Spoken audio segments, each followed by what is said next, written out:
Welcome back to beautiful Chicago, Illinois, for the final of the series with Ron Gardner's Minnesota Twins and Robin Ventura's Chicago White Sox. Hello, everybody. Steve Stone, along with Tom Paciorek. My partner, Ken Harrelson, is under the weather. Tommy was kind enough to sit in today. He's throwing out the first pitch, so he was here, which is kind of convenient. And, Tom, you're catching this team after a pretty good homestand. Started out winning 3 from the Yankees, and so far hasn't been the greatest of the Twins series, but let's take a little look at it. Well, the Sox have played real well, Stevie, for 4-2 on this homestand, and in one-run games, 3-1, and they could have won the other 2 games. They lost at both ends of that doubleheader against the Twins earlier this series, but the runs are up, the ERA is down, and so far the Sox are really playing a heck of a lot better baseball, catching it, pitching it, hitting it a lot better than they have over the last month. Jose Quintana's done a terrific job, and he started off this homestand with a gem against the New York Yankees. Well, Jose's a good pitcher, and he threw a lot of high fastball. There's a good curveball right there, but he's a low ball pitcher at heart, but he threw a lot of good high fastballs out of the zone to get some strikeouts against, well, not the best. They're not considered the 27 Yankees, but a team that is representative in the American League East. So hopefully more of the same this afternoon. There are a couple of guys that he really has to pay attention to, and that's Morneau and Arcia. Yeah. Justin Morneau, well, he's MVP. He's got a lot of power. You got to make sure that, you got Mauer in there too, and Arcia has been deadly of late. So those 2 guys have been hot. But I got a feeling that Quintana is going to pitch a whale of a ball game tonight. I think he's going to go a little bit more with his sinker and his breaking balls. Okay, well, let's even up the series as the Sox try to do that with a big win here today. So relax, get ready for baseball. We'll be back after these messages.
Comcast Sportsnet is brought to you in part by your Chicago area and Northwest Indiana Lexus dealer, who invites you to test drive a Lexus today. Blue Cross and Blue Shield of Illinois, through it all.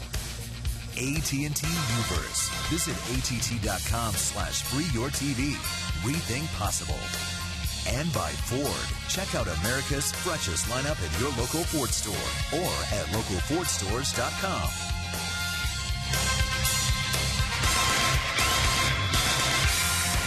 Welcome back to beautiful U.S. Cellular Field. Now let's take a look at how Ron Gardner is going to line up his Twins this afternoon for the finale of a 4-game series. Brian Dozier is going to lead it off, followed by Jamie Carroll, Joe Morneau, Joe Mauer, Justin Morneau with Josh Willingham. Then it's Arcia, Colabello, Thomas, and Bernier rounding it out. The defense and how they're going to line up behind Jose Quintana, left to right, Diaz to Cody, and Garcia. In the infield, Gillespie, Ramirez, Beckham, and Dunn.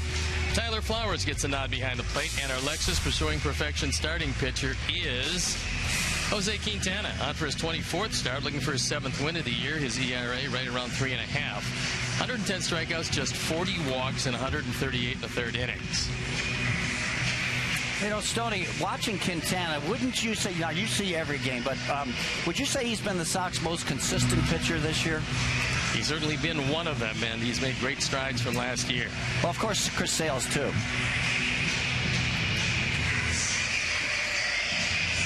The umpires for the game today: Dan Iasonia, the crew chief, behind the plate. Brian Knight is at first. Mark Carlson is at second, and Lance Barrett is at third. Season series to this point, it's lopsided. Obviously, the Twins just killing our Sox, and you can see why they're 8-3. Batting average, runs, home runs, but the ERA, the big difference, that along with bullpen ERA, and it's been one of those years where the Twins have just dominated. They've done just about everything right. You might notice that my normal partner, Ken Harrelson, is not with us today. He's a little under the weather. In his stead, Tom Paciorek, who threw out the first pitch today, has joined us. Tommy, it's nice to see you. Thanks, Steve. It's great to be here. You know, I'm not used to this full load like this, but I'll try and do my best not to load you down too much. I'm going to ride you like a mule. Lord knows you had a lot of prep. So we're ready for the first pitch. And Jose Quintana will stare in at Brian Dozier, who's had a pretty good series, and he's been trying to pull just about everything, hitting .243, 10 home runs, 44 driven in. They shade him around toward right center, and the first pitch of the ball game. Good fastball for a strike on the outside corner.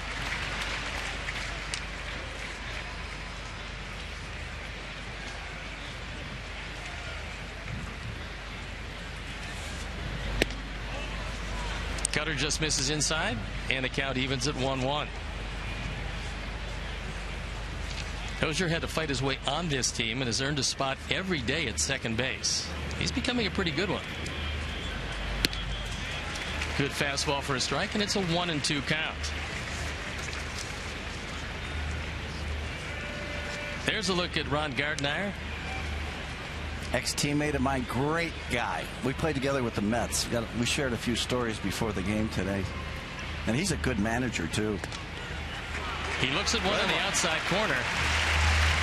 And a perfect way to start the ball game. Good fastball. Jose's not going to overpower you, but he spots this one nicely right on the black. So a good start. Yeah, Gardner is a great manager. He was a perfect follow-up to Tom Kelly, don't you think? I think he was, because I think he understood the system from the beginning, and I also think that he carried on Tom Kelly's philosophy of execution, hustle, and he doesn't put up with a whole lot.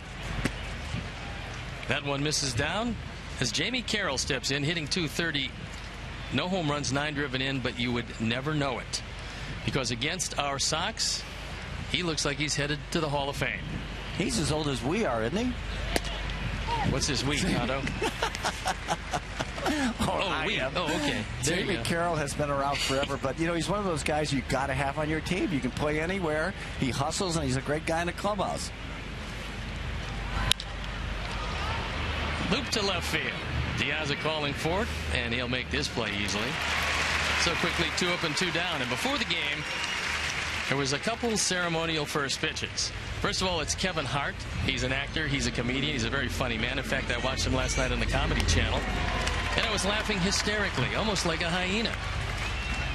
And Kevin misses a little wide, but then Tom Paciorek comes up, and he shows that he's still got it. You talk about comedy. Look at that blooper ball. He hit but a strike. That was a cutter I threw to Harold Baines right there, because I told him that's what I'd throw him if I was going to try and get him out. I could tell it sliced his glove. Didn't hurt. He could have caught that thing with a pair of tweezers. So Joe Mauer, 315, 8 home runs, 38 driven in, on base percentage of .399. He took a strike from Quintana. That cutter misses outside. You know, this is one of the truly great hitters in baseball, Steve. You know, he doesn't swing at bad pitches. You know, you look at his numbers, and they don't jump off the wall. But, you know, he's got a high batting average, only 38 RBIs, which is telling me that those 1 and 2 guys aren't getting on for him. But one of the things with Mauer this year, most of the time, Tommy, he hit in the 2 spot. They took advantage of the fact that he can make contact, took advantage of the fact that you could get the 3 and 2, you could run the runner, you could ask him to pull it, he could do that. He has supreme control of the bat. Now, he plays in a ballpark that's not conducive for him, because he doesn't hit many home runs at Target Field. Right. But 3-time batting champion and a catcher, pretty good combination. So the count evens at 2-2. Yeah, you know, if you're a kid and watching this game today, he's the guy you want to emulate. See, he chokes up on the bat. He's got a short, compact swing. He's very simple at the plate. He doesn't do all that toe tapping, leg kicking, dancing around home plate. Very simple. And simply a base hit. He's good. The left field. He's really good. I would say he's really good. Yeah. Thank goodness there was nobody on base. Watch this right here. I mean, this is just perfect. That's not a bad pitch. That's a fastball down and away. He just waited for it a little bit longer, hands before the barrel of the bat, and slapped it in the left field. Solid single. Now here's a dangerous guy right here in Morneau.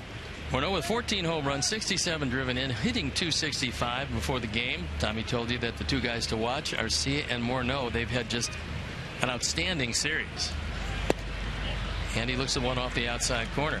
Morneau's going to be a free agent. That causes a dilemma for Minnesota, because this is, along with Mauer, one of the faces of the franchise.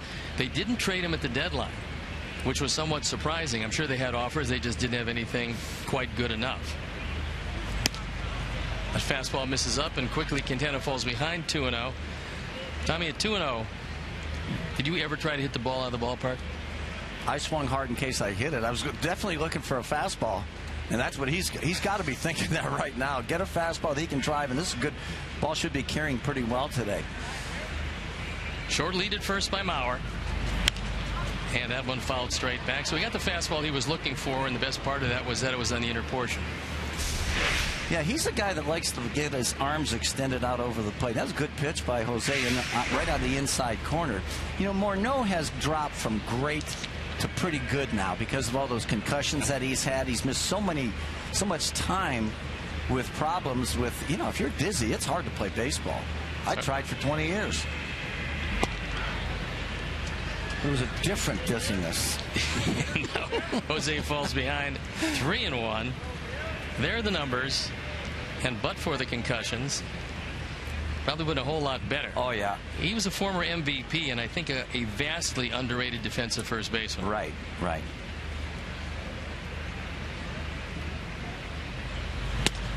Threw a fastball right by him, and so the count goes full. Now you would expect that Dunn would play behind Mauer at first, get a little better angle on a pull hitter, which Morneau is these days, with Josh Willingham in the on-deck circle.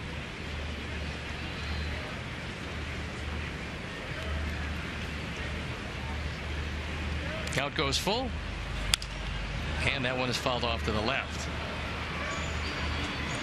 So the outfield fairly straight away for Morneau. Played a lot of hockey as a youngster growing up in Canada. He's a big man. Has driven in excess of 130 runs. And they don't exactly give away MVPs, so you can tell the quality of player that he was, and he hopes to be again.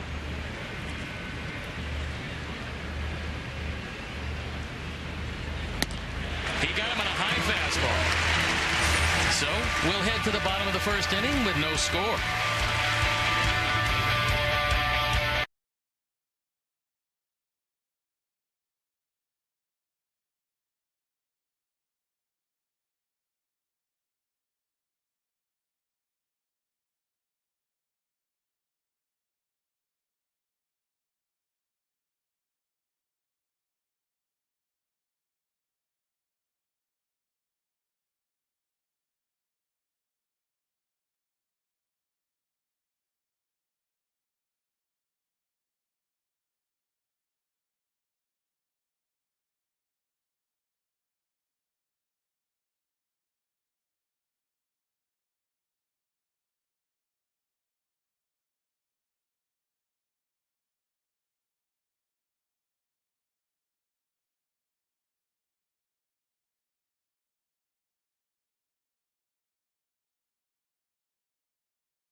Diaz, Beckham, and Ramirez at the top, with Adam Dunn, who's been red hot, along with Konerko and Garcia in the middle. Then Gillespie, Flowers, and Blake Tecote rounded out the defense and how they'll line up behind Correa. Garcia, Thomas, and Colabello in the outfield, with Carroll, Bernier, Dozier, and Morneau in the infield. Joe Mauer behind the plate. And our Lexus pursuing perfection starting pitcher is Kevin Correa. He's 7-8, the ERA 4.84. However, the last 3 starts, he has absolutely been pounded. 9 2/3 innings, he's given up 24 hits. So whatever magic he had early in the season has somewhat deserted him at this point. He's given up 19 home runs in 126 innings, but more importantly, 156 hits in those same 126 1/3 innings. So Alejandro Diaz is going to lead it off, hitting .275, 13 home runs, 48 driven in.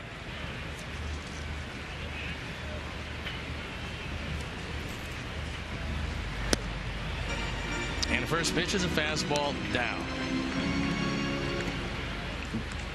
Against Correa lifetime, 2 for 7. He's hit the ball out of the park 1 time.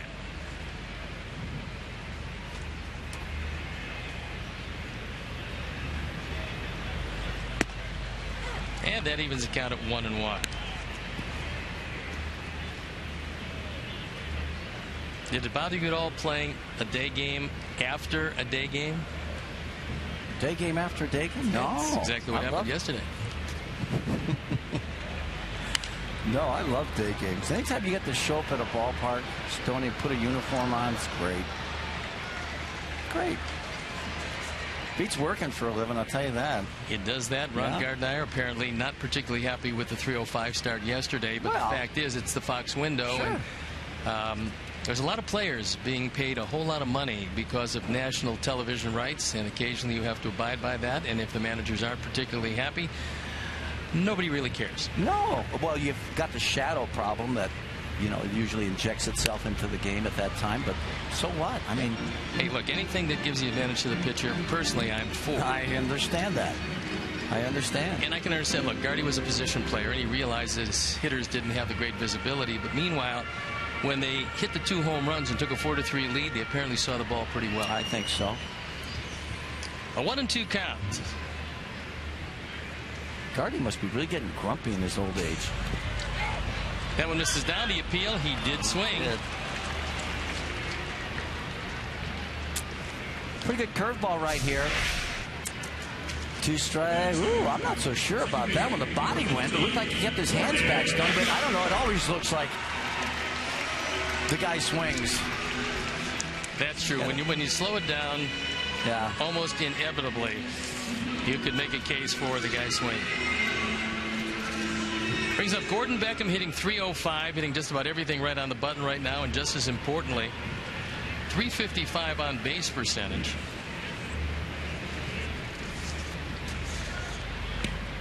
I just think that he's seen the ball so much better. Commented when I was in Cleveland about I love that stance. You know, the crouch. You get down there and you see the ball a little bit better. Plus, it reminds me of me. I couldn't hit unless I was down there lower than low, and proved it too. You know, he made what Gordon is doing. Stoney is making adjustments. He wasn't too good last year. Now I think he's much better hitter with this approach. I think Jeff Mando's really helped him, and Gordon hits that ball as hard as you can hit it, but Garcia sets up, and he's able to make the play. Here's our Farmers Insurance picks to click. The Crew is going to take Alejandro Diaz. Tom/Hawk is going to take Gordon Beckham. And I will take Avisail Garcia, the newest addition to the lineup. So, of course, because he hasn't been in the big leagues for a bit, he doesn't have to do quite as much as you guys or the Crew's guy to be able to get it done. Ramirez sitting 285, and he has been pretty hot of late. Looks at a fastball for a strike. Well, he likes that fastball, no question about that. And that was a good one to hit. That was center cut. One of the reasons why he's given up 30 more hits than innings pitched. Pops it up. Looks like it's going to be an easy inning. And Correa misses it. Never let the pitcher get involved, Stoney. Ever, never. Nope. I would like to tell you that pitchers are the best athletes on the field, but then I would be lying to you. Well, you know, it didn't have a lot of altitude, but he was there, and I don't know if Morneau was going to get there. I don't think Morneau would have gotten there. I don't think so. Because he was playing deep at first base. Yeah. So Correa had to take it. The fact is that he just missed it, and he is charged with an error. I think I'm going to give him a pass on that one, though. You know, just... Well, Bob Rosenberg does not feel the same, but in the meantime, Correa charged with his second error of the year. Chopper down the third base line. Fair ball. Long throw by Carroll. He's safe at first. I tell you that Jamie Carroll, they put him anywhere, you plug him in. He almost made a great play. A lot of guys going to be out on this play. Ball hit hard down the third baseline. He's almost in left field, way past the bag. He's in foul territory. Sets himself and makes a strong throw. And Alexi just does beat it. Thank goodness he hit the front of the bag. He hits the back of the bag. He's probably out. I think 5 years ago, Jamie Carroll throws him out. But these days, 39 years old, the arm not quite as strong. So Adam Dunn steps up. Adam hitting .229, 26 home runs, 69 driven in. Dozier way back on the grass. There goes Ramirez. Throw to second base. Not in time, and the ball skips away, but Dozier backing it up. So Ramirez with a stolen bag. That's his 25th of the year. He's been thrown out 7 times. Good question for you, Stoney, being an outstanding ex-pitcher. He didn't even pay any attention. You think that's an overflow of what happened at first base, that error right there? It really didn't look like he was concentrating at all on that pitch. There's only a couple guys you got to worry about stealing bases, so it's a mind cramp if you use a high leg kick on the first pitch, and he did just that. High fastball, throws it right by him, and now Adam Dunn in an 0-2 hole. Adam is a low ball hitter.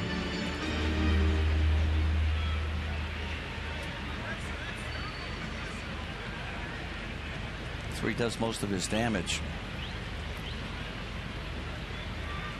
That's good smart base running though by Alexi just a minute ago.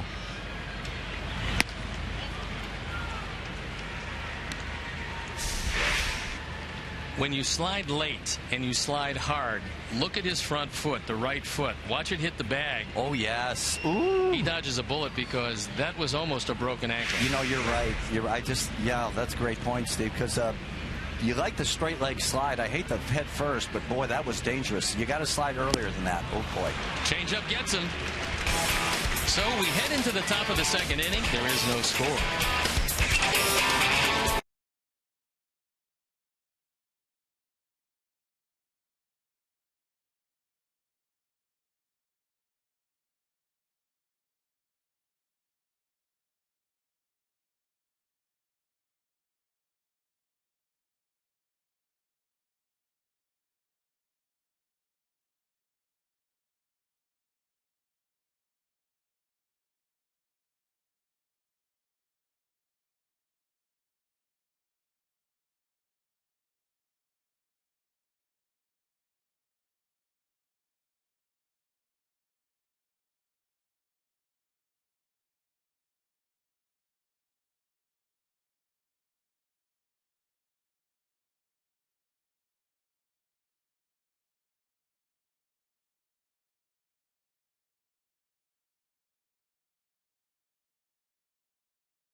game brought to you by Miller Lite. And Sox fans, join us on Saturday, September 14th at 6:10 for Halfway to St. Patty's Day and post-game fireworks presented by Miller Lite. Also, the first 20,000 adults 21 and older will receive a green White Sox cap autographed by Ron Kittle. No, I'm just kidding about that one. Purchase tickets today by visiting whitesox.com or calling 866-SOX-GAME. But I know Kitty will be there. There's no doubt in my mind. Hard hit one hopper, but Ramirez with plenty of time. So Willingham is a very quick out number one. You know, there's a nice article in the paper this morning, and it was Rick Hahn's reaction and his evaluation of Robin Ventura. And what he said was that the players still have confidence in Robin, regardless of what's happened this year. And you don't go from a manager who can't do it in his first year, where he was very good, to this year, a guy who's really struggling. So last year the team played well. Robin just learning on the job. This year it just seems natural he'd be a better manager than last. Just hasn't worked out that way.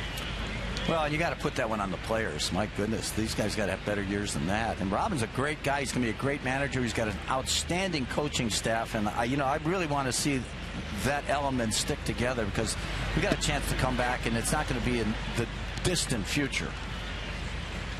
Oswaldo Arcia, who's had a terrific series. He's hit the ball out of the ballpark to all three fields. Comes in hitting .258, 10 home runs, 30 driven in.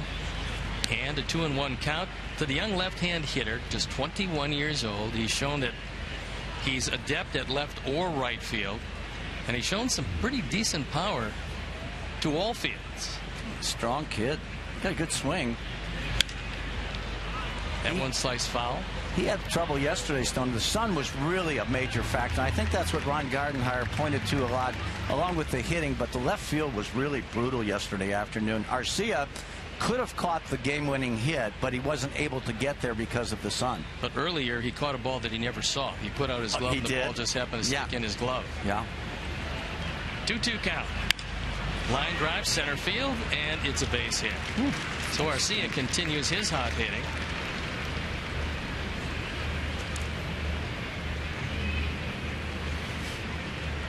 They've got some guys here, some young players that they're going to build around. There's a hanging breaking ball. Nice job of staying back. Watch it right here. He's pretty simple. He lifts that leg just a little bit, but his hand stayed back nicely. Drives it hard up the middle. Next year is not going to be their year, and one of the reasons is that the starting ERA is about 5.5. So they have a lot of work to do, just the opposite of what the Sox have, which is a pretty solid starting rotation. That ball fouled straight back. Chris Colabello hitting .213. He's shown tremendous power, and he's all showing it to right center field. He's hit 4 home runs, 7 runs batted in.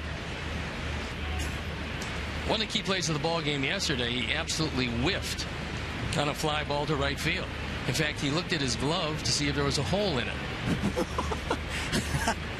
There wasn't, and he did, and it was a big play in the game because it opened up a big inning. I know that feeling. It can happen on occasion.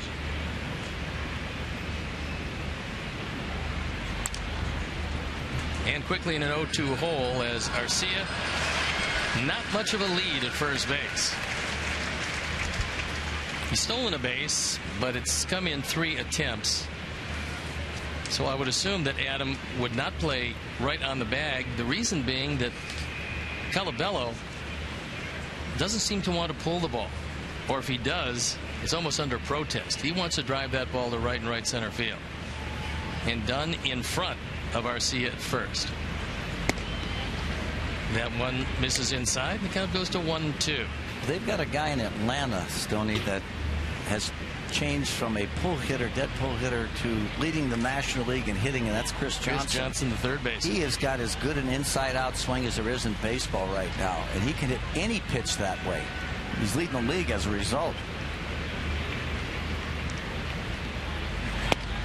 Another pitch misses inside. They got Johnson from the Astros, and the Astros, because of the short porch, the Crawford boxes, want him to be a pull hitter. Well, that's not his long suit. So when he got to Atlanta, a bigger ballpark, they said, son, stop the idea of a pull hitter. Use the whole field.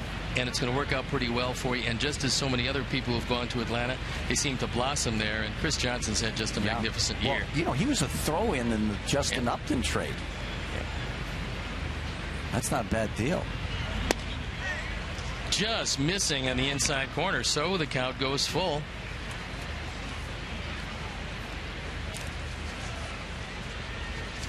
Arcia should be in motion here.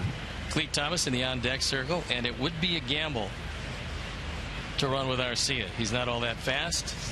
And Colabello, a man no stranger to the strikeout. I still say he's running. There he goes. And you stay out of the double play by sending him. And thank goodness the shortstop was covering right there. And you pointed out, Stone, he's an opposite field hitter. And the White Sox know that in the scouting report. So on a steal, shortstop's covering, and that was a routine play for Beckham. Otherwise, that would have been first and third. And that goes into the advanced scouting report, and that's what they talk about before the series. So an easy play at first, but on the play, Arcia moves into second base. So it brings up Cleet Thomas, sitting 223, 4 home runs, 13 driven in. You might remember him from his days with the Tigers. And he takes a fastball for a strike.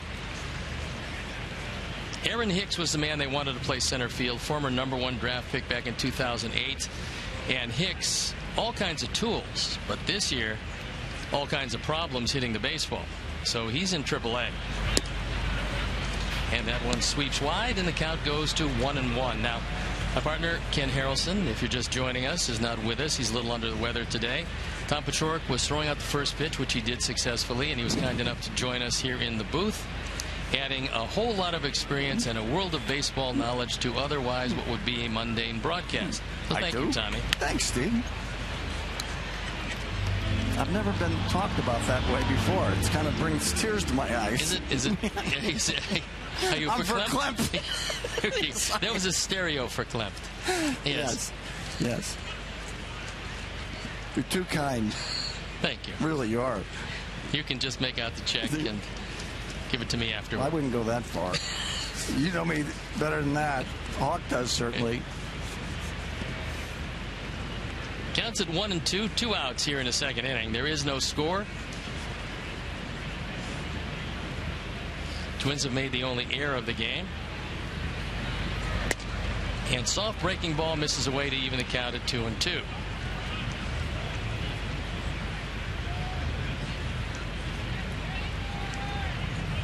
Garcia with a very good arm in right field, but he's playing fairly deep for Thomas. So on a base hit, it's going to be tough to get Arcia, but he might have a shot. Throws a fastball right by him, and Arcia is stranded at second. So we head into the bottom of the second inning. Score at 0.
from the Minnesota Twins. Dick Bremer and Bert Blyleven are going to join us from their booth for a full inning to discuss everything Sox and Twins.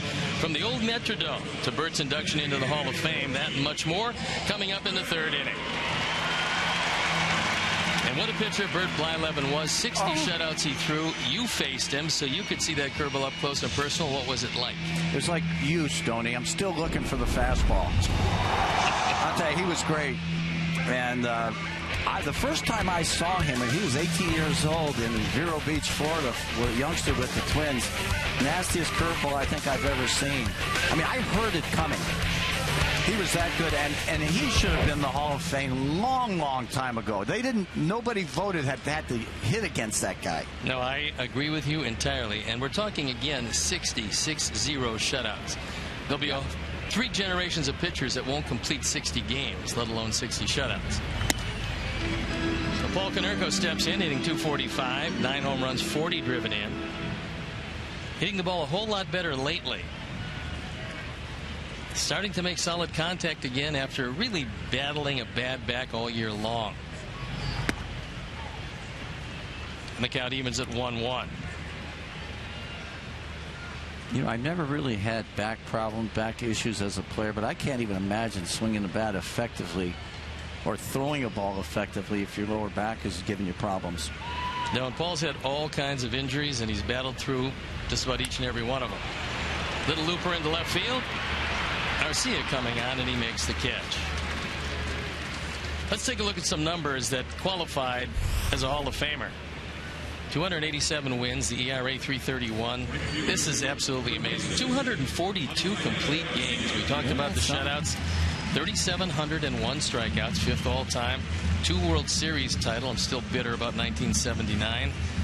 Yeah. 1987. Well, I was gone by that point, so I have no problem with that. But he was part of that. He was a part of that We Are Family Pittsburgh Pirates. They were down 3-1. That's right. And we had our 2 aces going in Baltimore, and Willie Stargell was the MVP.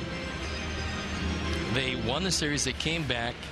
Jim Rooker won Game 5. They pulled him, I don't know, dusted him off, pulled him from the bullpen somewhere. And then they beat Flanagan and McGregor, our 2 aces at the time, out of the pen in Game 6 and 7. That's right, 1979. Yeah, because Bert was also with the Cleveland Indians. And most of his time was spent in the American League, of course. And then, you know, when you look at a 3.3 career earned run average of all of those games and innings, that's truly remarkable. You know, if it wasn't for Ron Kittle, he'd have gotten to the Hall of Fame a lot quicker, too. Ron Kittle hurt him. Kitty told me that. No, I'm just kidding. Ron Kittle had 9 career homers. Yeah. I think that's the most Bert's ever given up to a single hitter. And then he did say that he hit Ron Kittle, but he's not sure if Ron felt it. Probably not. No. He didn't hurt Kitty's ego by hitting him either. Garcia, 239 with 2 home runs, 10 driven in. And he looks at a slider off the outside corner. So the count 1-2. 1 out here on a beautiful day in Chicago, 77 degrees at game time.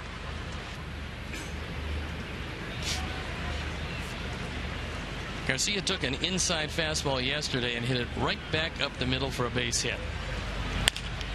Chops this one up the middle. Good solid play, but they can't get him at first base. And that shows you the speed of Abisail Garcia.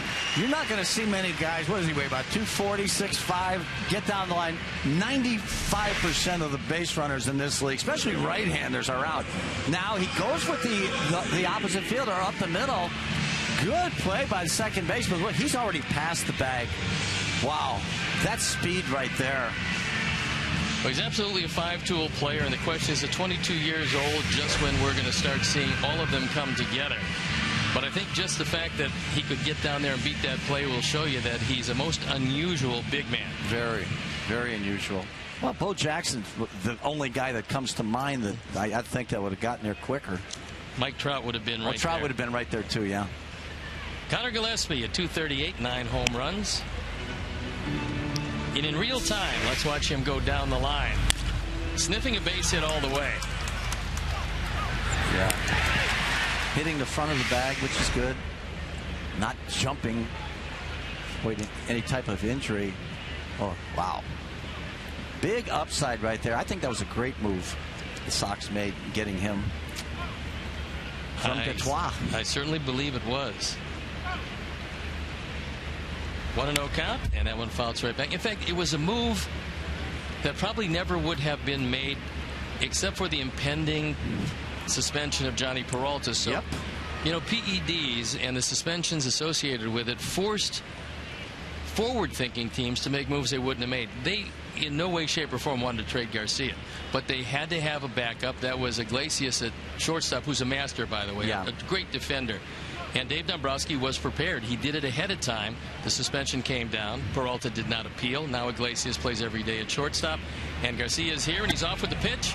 Throw to second base, wide of the bag, and they don't get him. So a bad throw by Mauer, and the second stolen base of the afternoon. You know, it didn't look like he got a particularly good jump on this one. He got the... Well, not too bad. Mauer came out of the chute, a quick throw, but it really was up the first base side of second base. And Avisail, he's in there. Good slide to the inside part of the base, or he was going to be out. First stolen base of his career. And sliding is a lost art, by the way. You hit it right in the head, sliding to the inside part of the bag. Very few guys would have done that. That's a hook slide, remember? Remember we used to practice that in spring training?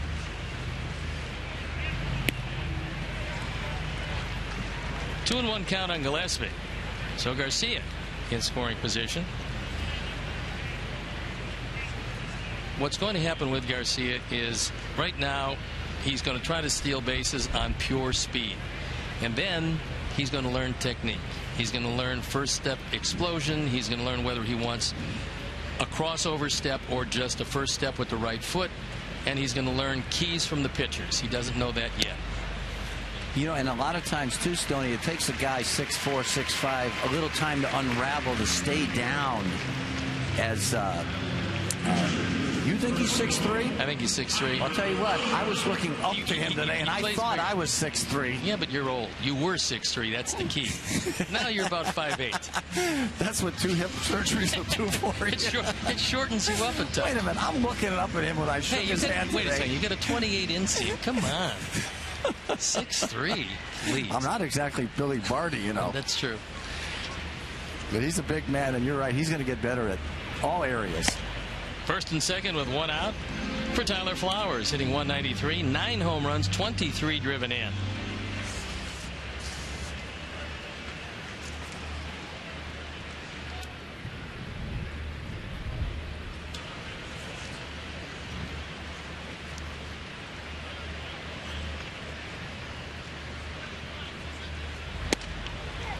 Fastball for a strike. Even count of 1-1.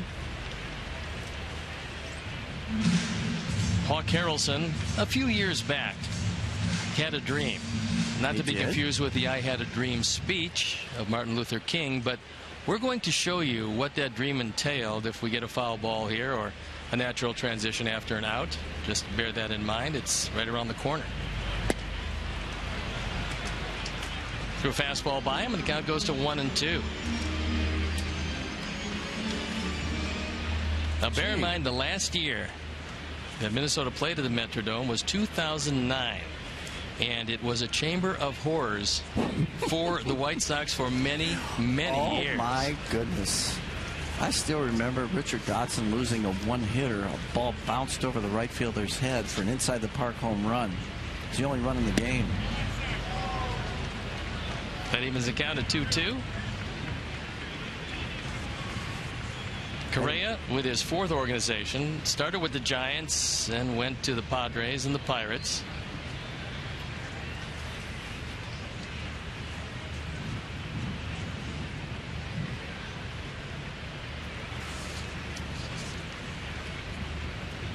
Carroll toward the line and deep at third.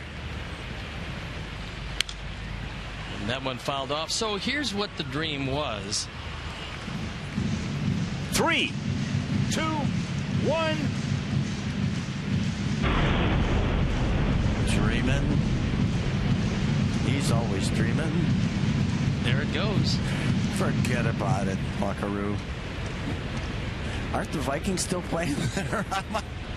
Has everything passed me by? You know, those kids will do that to you. I think Mike Ditka really loved that dome also. Oh, yeah. Got to play fast there. Jeez. He got him. So 2 out for Blake Ducote. That's the 3rd strikeout by Correa, who is not a strikeout pitcher.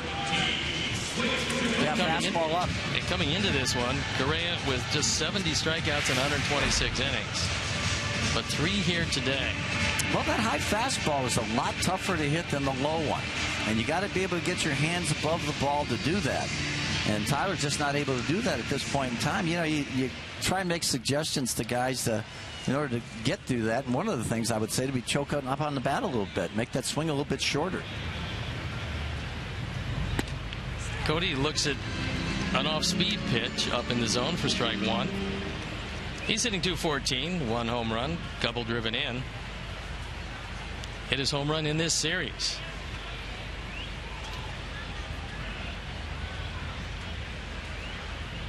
Outfield straight away. And that one is fouled straight back.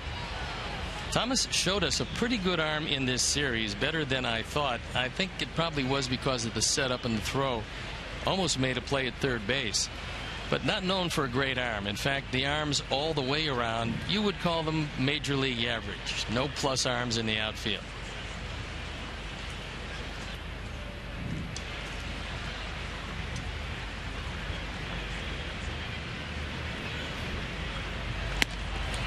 Backdoor breaking ball misses, and the count goes to 1-2. So what you're saying on a base hit, Super Joe's going to be waving that arm with the good speed of Avisail at second base. I think that on any type of base hit, at least they'll test the outfielder's arms. Joe's been pretty good at third base this year, and he knows Garcia has great speed. He got him that time on a backdoor breaking ball. So get a hit, a walk, we leave 2, and a couple of strikeouts. As we head to the 3rd, there is no score.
I'm sitting alongside Bert Blyleven in the Twins television booth, and then to our right, Steve Stone and Tom Paciorek. And for the next, how about 17, 18 minutes for this full inning? Does that sound all right to you guys? Dick, thank you. That just sounds great. I couldn't think of anything better except for maybe, 25, 30 minutes. Okay. Well, we're happy to be sharing the TV booth, or sharing the audience, and we will get through this 3rd inning. Doug Bernier will lead things off for the Twins against Jose Quintana. Bernier, Dozier, and Carroll facing Quintana. Guys, on the Chicago side, the White Sox seem to be going about their pitching future far differently than the Twins, at least in terms of left-handers. The Twins are looking for left-handers, whether they be starters or relievers, and the White Sox seem to have an abundance of them. Well, you saw Charlie Leesman in this series, and he's another one of the young left-handers. But, Dick, the fact is that we have a lot of left-handers that are young and under control for quite some time. So the building blocks on this staff, at least, are the left-hand pitchers, although you saw Andre Rienzo yesterday, and he's a pretty talented right-hander. There's a pop-up near the mound. That's the way I used to hit him, Dick. Quintana looked at what happened to Kevin Correa earlier and said, I want no part of it, one away. I said, you keep the pitcher involved long enough, and they're going to screw it up somehow. They're going to find a way, aren't they, Bert? Bert Blyleven, ladies and gentlemen, by the way, had the greatest curveball ever. And I swear to you this is true. In Seattle one time, I heard his curveball coming. He started it behind my neck. I went to the ground screaming like a little girl. The umpire punched me out, and I crawled back to the dugout. Well, so that was the ball just coming off all that pine tar I had on my maybe that's finger. what it was. That was a noise. You know, I didn't believe that wasn't legal, though, that back then, was it? You pitched one in the 30s, 20s? Where'd you pitch, Bert? In the 30s. Okay. I still remember the backdoor curveball he threw Billy Buckner in spring training of 1968, I think it was, or 1970, whatever your rookie year was. 1970. Yeah, I remember that curveball. 3-2.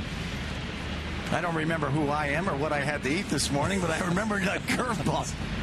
Dozier swings and misses. As long as it doesn't keep you up at night, Tommy. Nothing does, believe me, Dick. 1-2 to Dozier, was called out on strikes to start the ball game. He'll be followed by Jamie Carroll. Quintana's given up a pair of hits, a 2-out single in the first, a 1-out single in the second. You know, John Danks is coming back, and he pitched pretty good here the other night. Quintana, guys, he's a nice find for you guys. It was a terrific addition to the ball club, and there were a few teams that were bidding for him. A few teams would have liked him, but the guy you're looking at now is a little bit bigger than the guy that was on the market at the time. The Yankees tried him, didn't think that he would be the guy for them going forward, and so our ball club has been the beneficiary of that. And you know, this is a guy with 7 straight no decisions. He leads all of baseball in no decisions this year. He could have easily won 12, 13 games right now. And he struck out Dozier twice, 2 down. And he picks up his 4th strikeout. And Bert, you know, he's got good mound presence, wouldn't you say? Don't you judge a lot? Well, you and Stoney were outstanding pitchers, and don't you judge by just his mere presence on the mound? He has a demeanor that looks like he means business. Well, you see, he gets right back on that pitching rubber. He's ready to throw. You know, the game is about tempo. The tempo starts with the guy with the ball, and that's the pitcher right there, Quintana. So he's ready to pitch. Get in there, Jamie Carroll. I'm going to attack the strike zone. How'd you used to pitch Jamie Carroll, Bert? I would, you know, I tried it in. He got bases down the left field line, but I would go away with him. Pretty much the same way you pitch Rizzuto, isn't it? Yeah, that's right. He's as old as we are. And Babe Ruth was a tough hitter. Oh, it was as good as they say. And I know you couldn't get the ball down to Billy Barty. So outside of that, had to roll it to him. Yeah. Eddie Goodell. Wasn't it Eddie Goodell, the White Sox? Yes, side? it was. Yes. That was Bill Veck's project. Yep. With the St. Louis Browns. And he told Eddie Goodell, by the way, he said, I'm sending you up there, and if you swing the bat, I'm going to come down there and beat you with it.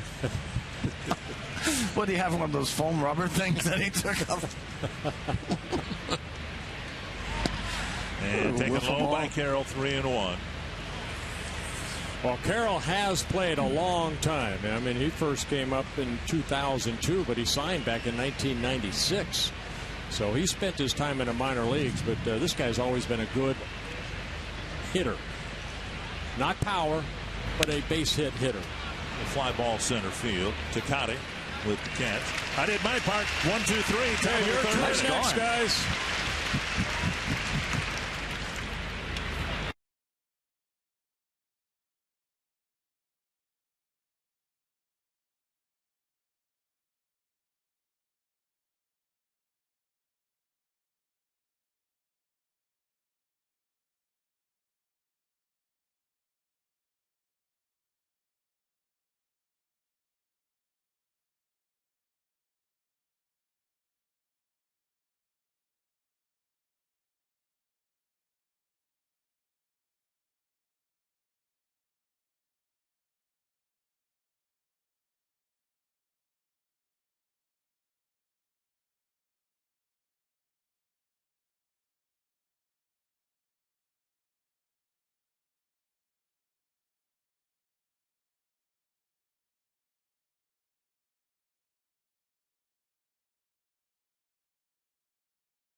talking with the broadcasters of the esteemed Minnesota Twins, Dick Bremer and Bert Blyleven.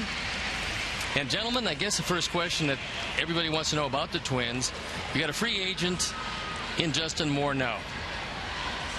Is he coming back? Are they going to cut ties? I mean, what's your feeling? I know you can't say definitively, but what's your feeling about that? Well, Justin himself has come out, Steve, and said that he'd like to stay here. It's just a matter, you know, I'm not sure if they put him on waivers, if he's cleared waivers, if there are clubs interested in him. I know his name was mentioned in late July of maybe a trade possibility, but Justin enjoys Minnesota. He's starting to swing the bat a lot better. Of course, he had the concussion issues over the last couple years. The Twins, it's up to them to see if they feel that he fits in, and if there's somebody in the minor leagues that could replace him at first base. Would he be willing to take the Ken Hrbek Minnesota discount to stay? Remember when Herbie did that? He stayed with the Twins. That really angered the Players Association. Well, Kirby Puckett did almost the same thing. Yeah. So. Line drive right field, fair ball into the corner. It's going to be at least 2 bases as Diaz has a play behind him, thinks about going to third, but the relay is a good one. And he leads off the 3rd inning with a 2-base hit, the 3rd hit of the day. And the first for Diaz. When we talk about short arms, that pitch was on the inside corner. Then with that front elbow, got his hands to that ball very nicely. Diaz did a heck of a job keeping it fair. See with the location of the pitch, you got to have short arms to hit that pitch. He's done a pretty good job for you guys as that leadoff hitter, hasn't he? I think he's done a terrific job. And when you look at 48 runs driven in with 13 homers, the one thing is not a prototypical leadoff hitter. He's not going to draw the amount of walks you would like to see him draw, but he's hit the baseball. So he leads away at second, and that brings up Gordon Beckham, who has been one of our hottest hitters. Now, one thing that we noticed, guys, is that Beckham last year's more upright. Jeff Mantle got him to bend his knees a little bit. Now he starts, when the pitcher is looking for a sign, pretty much upright. But then as, Correa starts delivering home, he'll bend those knees, and it seems to be working for him. Yeah, almost like a Ricky Henderson approach to hitting. He's trying to go to right field right there. But, Bert, that was the only way I could hurt. Richie Zisk once said about me, I was even lower than Beckham, and I was about 3 inches taller than him. He says, Wimpy, before you go up to you go into your emergency stance. When you go up to the plate, you don't have any two-strike thing. I says, listen, I want to see the ball a little bit. See, he's upright right there. Yeah, we're showing it right now. Where he's upright right there, but as the pitch, see him bend right there. I love it. Little chopper and a play to third. Some very bad base running, and we have seen that time and time and time again.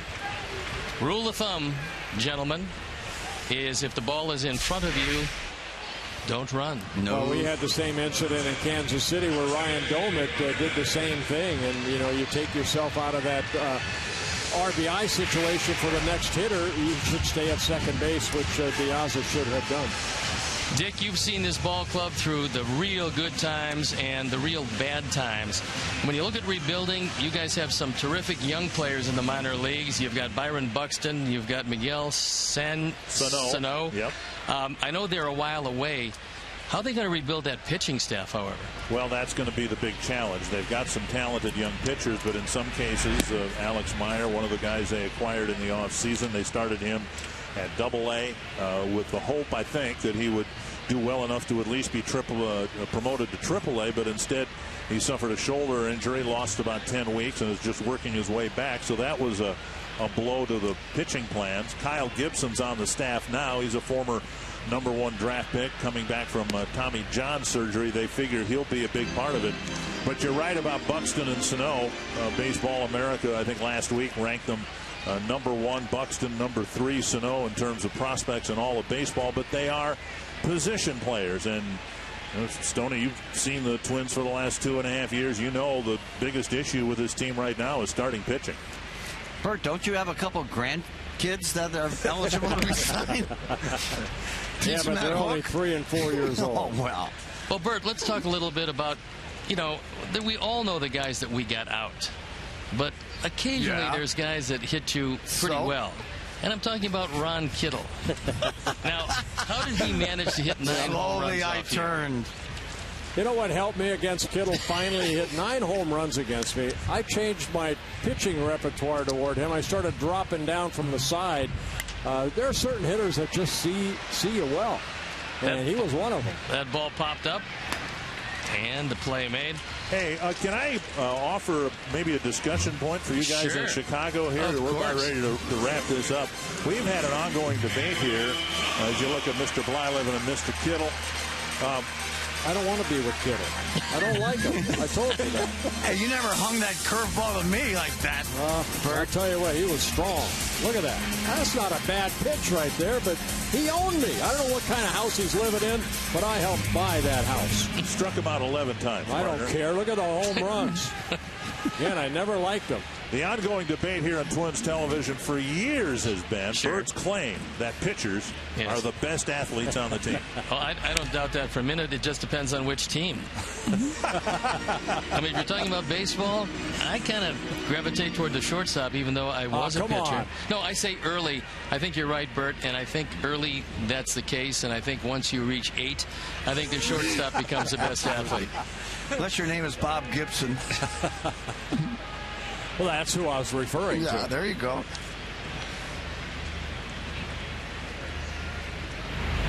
Hey, Bert, remember that basketball team we played in Orange County? You and I and Frank Tanana. We let Frank do all the work. And the fundraiser, yeah. Just gave him the ball. Yeah, Frank was an All-American high school basketball player. He was a star with the Angels at the time. They found out that he was playing basketball, and they put a kibosh on that. And then they found out that your team, I think it was the Twins back then, you couldn't play anymore. But Dodgers could care less if I played. They encouraged you. That was a good fundraiser that we put together. It was. It was raised fun. some good money. Yeah. 1-2 count on Adam Dunn with 2 outs here and a runner at first. It's a scoreless game. Hey, guys, got to ask you, Adam Dunn cleared waivers. Is he going to remain a Chicago White Sox in your opinions? You know, in the last 7 weeks, Bert, he's hitting over 300, which is somewhat amazing. And he drives in runs except for this called third strike. So the strikeout ends the inning. That's 5 of them for Correa. And at the end of 3, it's a 0-0 game. So thanks, guys. We really appreciate the knowledge. And we will see you down the road. Thanks, guys.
Doritos, Locos Tacos from Taco Bell. Live Mas. Once again, a thank you to Dick Bramer and Bert Blyleven for livening up that 3rd inning. It was really interesting to get the perspective of the other broadcast team. Hopefully you fans out there watching this enjoyed it as much as we did. I know, Tommy, I had a terrific time with it. I loved it, Stoney. I thought it was great. It's always nice to talk to the other guys in the profession and get their ideas on their team and our team as well. So it's fun, too. little shtick involved, but that's good. Well, that's showbiz. That's Top of the 4th inning, in the middle of the order, Mauer, Morneau, and Willingham to face Jose Quintana, who's given up a couple of hits, and that's been it. Outfield shading toward right center, and he throws a fastball right by him. So Mauer, who had a base hit in the first inning, a typical Joe Mauer base hit. The fastball was low and away. He just eased it into left field.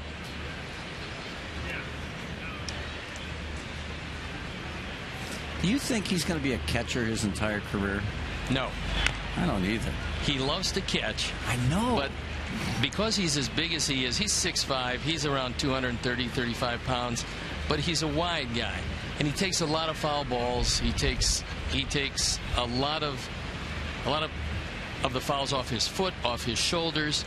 And the thing is, and this is something to bear in mind too, he's not a real power guy. Yeah. So behind the plate, he's a plus hitter. You move him to first base, when you look at run production, he becomes a minus first baseman. However, as a DH, if you have a powerful first baseman, then he becomes a plus once again because he's a 3-time batting champion. Yeah. Yeah, he's the kind of guy who looks like he should drive in 100 runs every game. And I'm putting that on the guys not getting on base in front of him because he's that good. I think he's one of the top 5 hitters in baseball. And, you know, in the Morneau situation, if he goes, what do you do? Mauer would probably play a lot more first base. I would think so. I got a feeling that's what's going to happen. 3-2 count. And he walked him leading off the inning, which is never a particularly good scenario. Cleveland Indians have really been struggling, so much so that they came into play today 8 games in back of Detroit and just a half a game ahead of Kansas City. And in the bottom of the 6th inning in Cleveland with 2 outs, the Angels leading the Indians 5-0. So the Indians, losers of 6 in a row, are falling slowly out of the race. They look great against the Sox in Cleveland. The 4 games, I mean, they look like world beaters.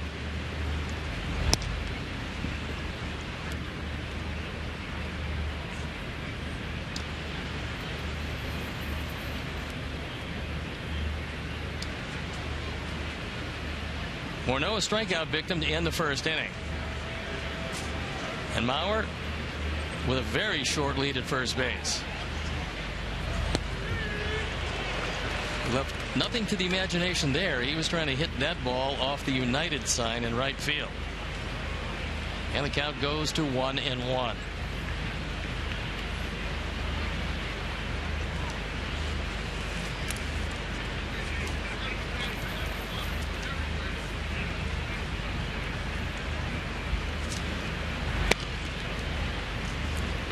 Two and 1 as that one sweeps outside. Morneau 6'4", 225 pounds.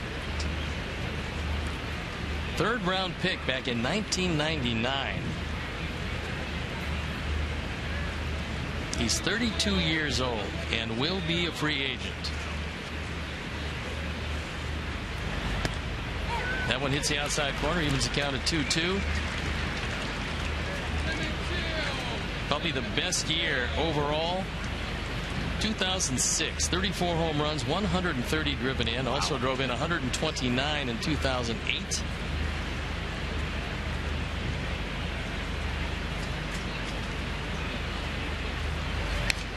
And he fouls that one off. Ron Kittle has joined us in the booth. And Ron, bobblehead day for you yesterday. That certainly was a thrill, but maybe not quite as thrilling as going over and talking with Bert Blyleven and explaining to him just exactly how you hit the 9 home runs. It was by accident, to tell you the truth, but he didn't talk about the first time I faced him. He struck me out 3 times. He struck out 17 that day at 5 o'clock in twilight in Cleveland. And Tommy was part of that little repertoire, too. No kidding. Right down the line, knocked down by Dunn. It's a fair ball. He can't control it, but he does make the play at first. So on the play, Mauer moves to second. And just a couple of moments ago, here you see Ron Kittle heading into the booth. trying his best to humiliate the Hall of Famer, Bert Blyleven. You know, if it wasn't for you, Kitty, he'd have probably gotten the Hall of Fame a lot sooner, don't you think? No doubt about it. You know, that series, they had Len Barker, Sutcliffe, and Blyleven. They struck out 16, 16, and 17 in 3 days games. And they moved the 7 o'clock game to 5 o'clock. And you can't see in Cleveland, in the old ballpark. So I said, those guys will never get me out again. And I should have focused more on other pitchers like that than them. Now, is there any truth, and I know my partner today, Tom Paciorek, I believe said this, that on your bobblehead, as soon as you opened up the box, the bobblehead started talking? Oh, absolutely. Is there any truth to that? I had to pay big premiums for that. And Tommy's got 3 bobbleheads. He talks to them last night. Hey, Kitty, you know, I was also going to tell the folks out there, if their kids are real bad, they can put that Ron Kittle bobblehead in their room at night. If you act like a Chucky doll, you know, that'll straighten them out. That'll definitely scare them apart. They won't act up anymore. Ground ball to short. Plenty of time. And he throws him out. So Willingham, coming off knee surgery, is not going to beat out any infield hits. And quickly, 2 outs, but Mauer in scoring position for Oswaldo Arcia, who came up with a base hit in the second. And this young man looks like he has a very bright future indeed. Kitty, of all the you come to the games practically every day. Is anybody, youngsters coming up from any particular team, including the Sox, that impress you the most? Future stars? Well, I come to the game to eat, Tommy, and I'm looking at the young chefs that are coming up for Levy Corporation. But Roy Rivas. you know, I noticed you gained maybe a pound or 2. But... Yeah, no, I haven't. No, I come to the game just to enjoy it. I don't want to critique anybody, but it's nice seeing, Fegley when he came up. I was waiting for him to come into the Sox, and good young kid. I think he's got a chance to do well. Like I said, I just root for him every single day, right? No matter who's on the field. Outfield straight away. Gillespie well off the line at third, and controlled by Tyler Flowers. Nice stop. That was a tough one to keep in front of it. You know, a lot of people don't know this, Kitty, but you started off in the Dodger organization as a catcher. That was my first move. Mike Scioscia and I, we caught all through the minor leagues until I got hurt, left the organization, came back to the White Sox as a catcher, and until they signed Carlton for a year contract, a lot of money. Tony La Russa said you got to play another position, so I was going to go to first, but Greg Walker only played first, so he took that one, and I went to the outfield my first year in the big leagues here. So Pudge kind of put a kibosh on your catching career then, huh? He did, but I love catching.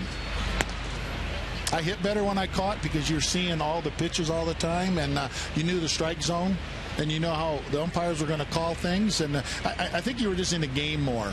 So if you never got hurt with the Dodgers, it could have altered the career of Mike Scioscia forever. And Bert Blyleven. And Bert Blyleven, too. He'd have been in the American League. I'd have been in the National League. You know what? Mike and I were roommates, so I've known him since we were 18 years old. He was still... He ran as fast when he ended his career as he did when he started it. He runs that fast now, too. No, but in spring training, and one of the stories is I was catching Sandy Koufax, but then I didn't know who he was. And they had to... Oh, yeah, it's really hard to pick up. Well, when you're 18.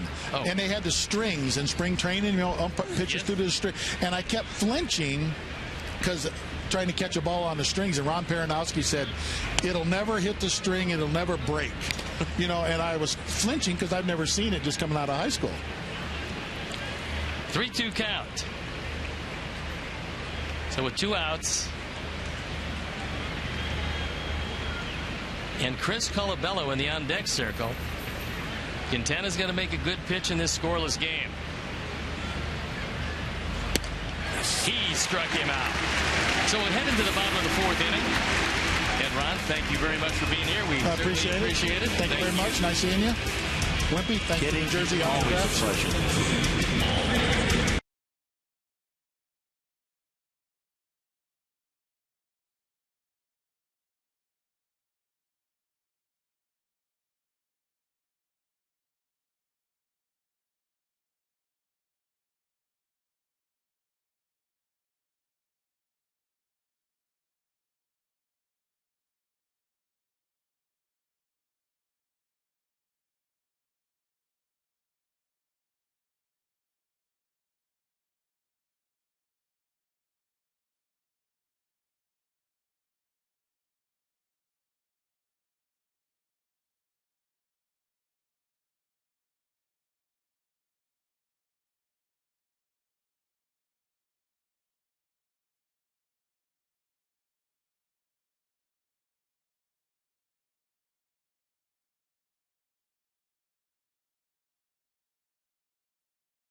a good look behind the scenes. Some of you don't get a chance to do it, and it's Mascot Day in the TV truck.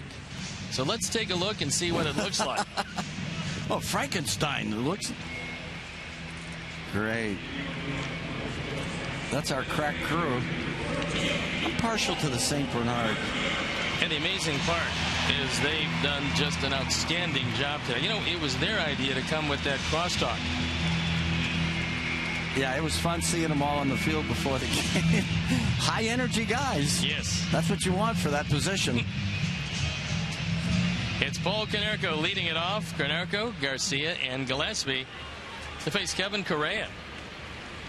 Correa's given up 3 hits. He has yet to have a 1-2-3 inning, but some bad base running after a leadoff double last inning.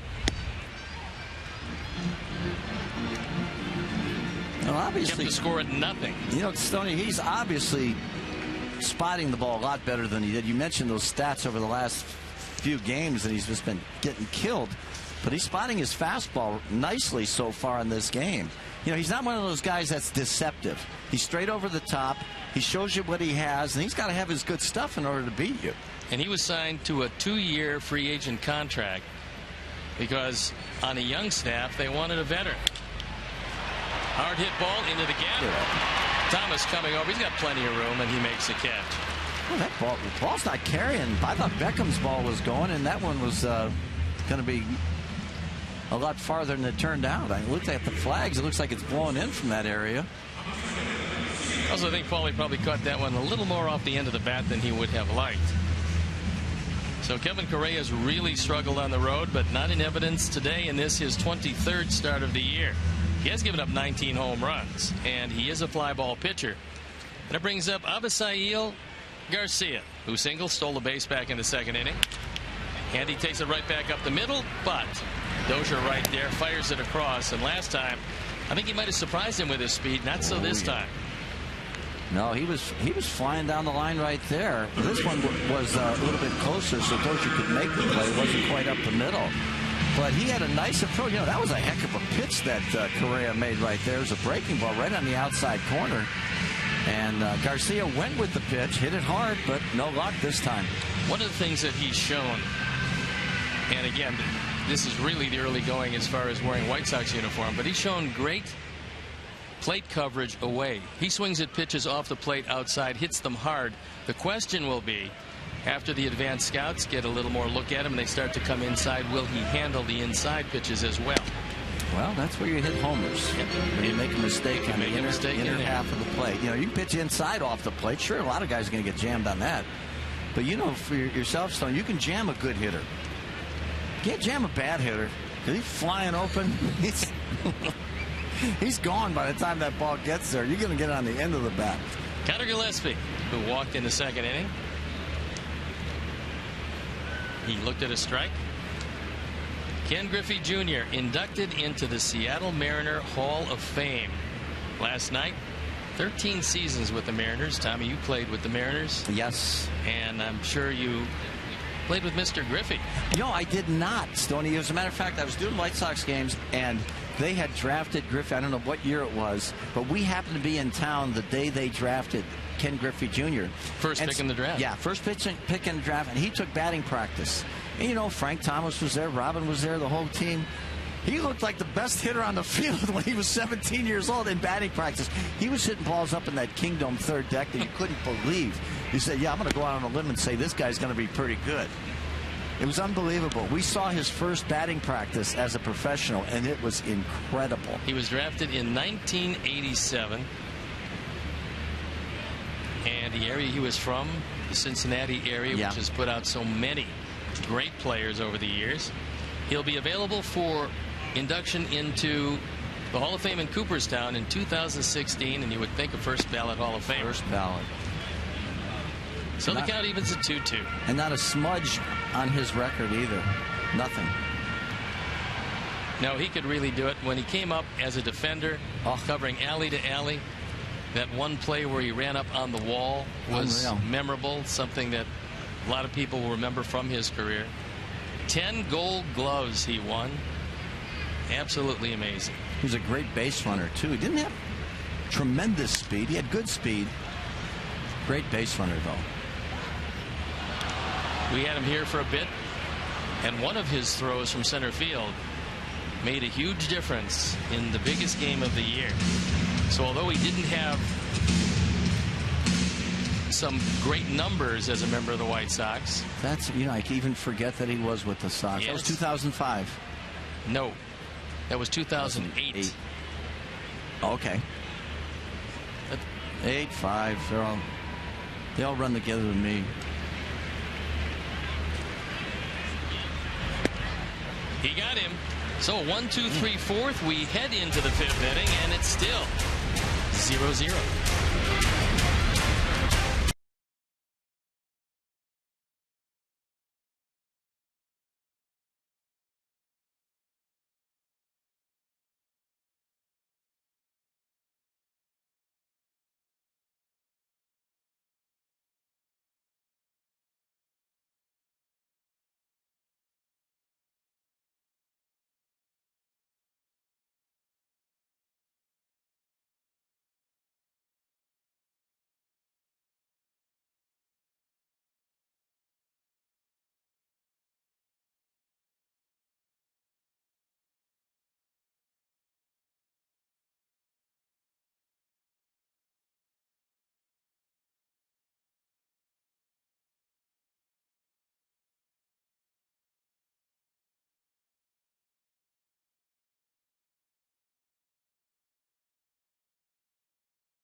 Through Twitter using hashtag White Sox Talk, and we'll read back one later in the game, and it could very well be yours.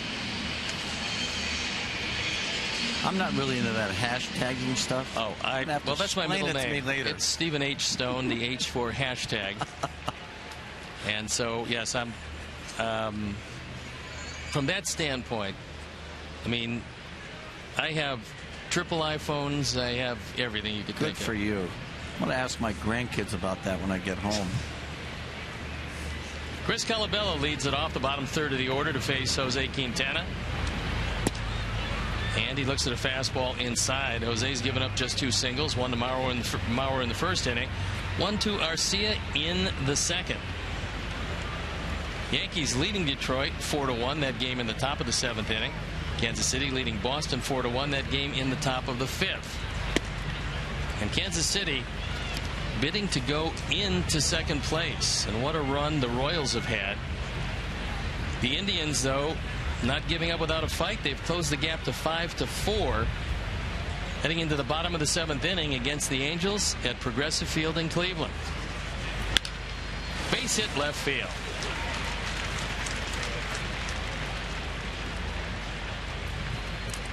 In the Central, the Tigers lead by a very comfortable 8 with the Royals 8.5 back, and then it's the Twins and our Sox,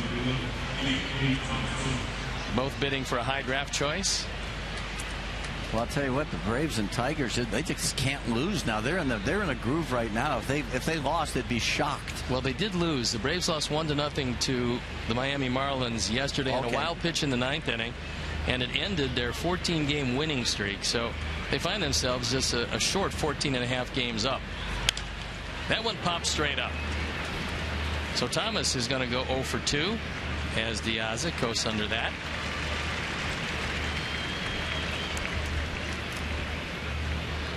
A little late on that fastball.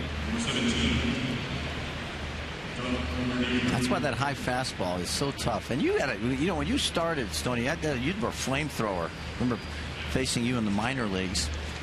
And that's when I thought I had a chance against you. When you start throwing that curveball, forget about it. And I was looking up stats the other day between you and Blyleven. I think I went 2 for 30. So I'm surprised you're not in the Hall of Fame, too. Well, I had to get somebody out. And that's one of the things that happened to me. Everywhere I'd go, these guys would come up from high school and from amateur ball, sometimes Pony League, and they'd say, I faced you, and I got a couple of hits back at Gordon Park. And I said, that's kind of nice. And another guy would come up another place. I faced you, and I got a triple, leading off the game, whatever. So finally, this one guy came up to me in Atlanta, and he said, I faced you. I said, hold on for a second. You're going to tell me you faced me. You got a hit. But let me tell you something. I made the major leagues. I got some people out. Why don't they ever come up to me? Never. A lot of pitchers came up to me and told me they got me out. I said, yeah, so what? Get in line. You're just saying that because it's true. Doug Bernier. Swing and a miss, and he's in the 0-2 hole. From what you've seen of Quintana, not just today, but throughout the year, because I know you watch him, I mean, you'd have to think, I'd hope that the upside is pretty good. I'd love him. You know what he is, Stoney? He's sneaky fast. That fastball, it's 90-92, but it gets on the hitter. The reaction of the hitter is like it's about 95-96. Done off the line at first base. Colabello not a threat to steal. And that fastball up high. I think it's because of the easy motion.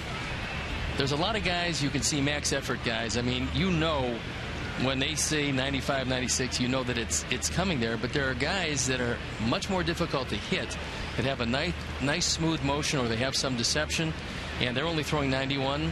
In the case of Quintana, you can get it up there 93 on occasion. Cutter inside, and that ball fouled down the line. He's got a nice little flip to it. He just kind of, the ball gets on you in a hurry, and he can jam you too. He can get inside on righty or lefty. So, yeah, I think the upside on Jose is real big, and he's the kind of guy that appears to be quite durable.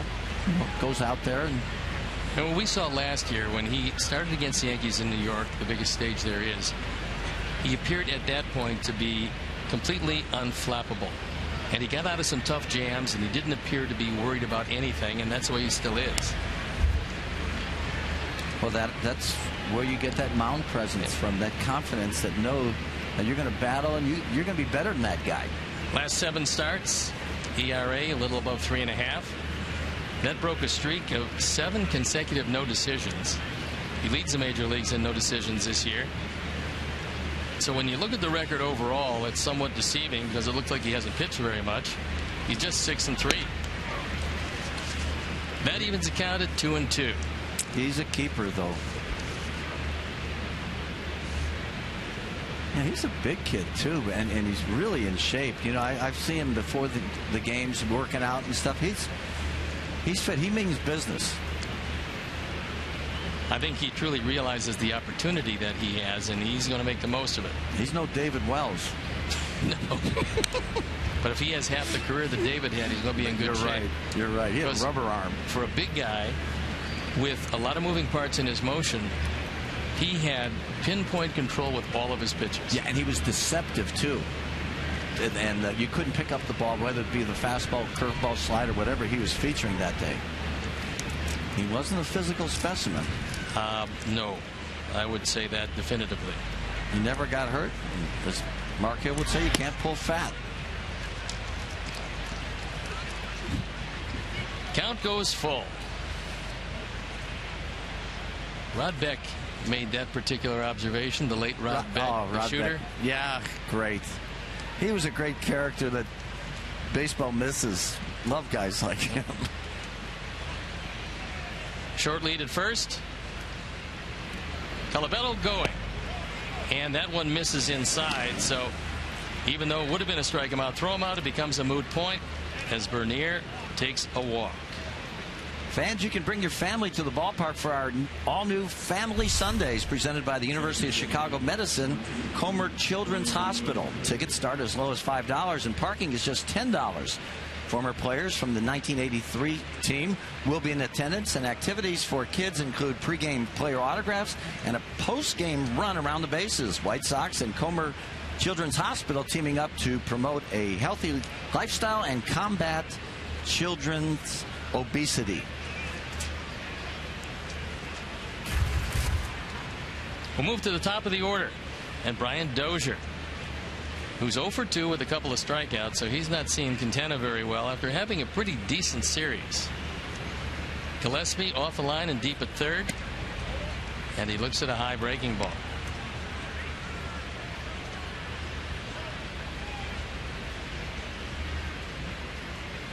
Now Tyler Flowers out to the mound. Dodgers got a piece of good news. Everybody thinks that things turned around entirely for the Dodgers when they got Yasiel Puig, and there's certainly a case to be made for that. But one of the things that also put them over the top was Hanley Ramirez. No doubt. Now, playing at Wrigley Field in the sweep of the Cubs, Ramirez went into the stands, hurt his right shoulder, and as well as he was playing, and he was playing like he did when he was a kid, that really hurt them. And so today he took some ground balls. He was throwing. They want to see just how tender that right shoulder is before they think about a rehab or possibly taking him off the DL. That ball hit hard. Diaz back. He looks up, and it's a 3-0 game. So Dozier, who has shown some very good power, got one to his liking and hit his 11th. And just like that, Twins take a 3-run lead.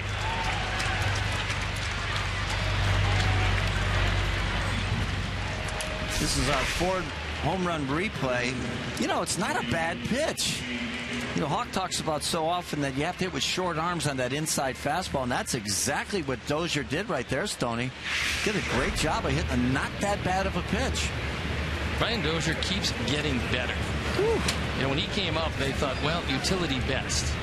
And it hasn't worked out that way. Line drive, base hit right field.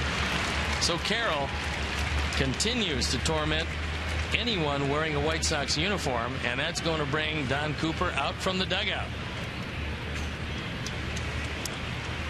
Yeah, you said that, you know, we were talking about Dozier earlier on, and said he's got the power factor, and they're definitely so. I tell you what, that ball got out of here pretty quickly, and the ball has not, in my opinion, been carrying in this game anyway. Well, here was a guy last year hit 234, and he got 316 at bats, so it wasn't awfully bad for him, but he only hit 6 home runs and drove in 33.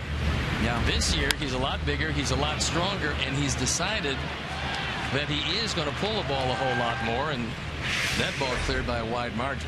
Well, that's the pitch right there. You have to pull. Either that or you take your thumbs off.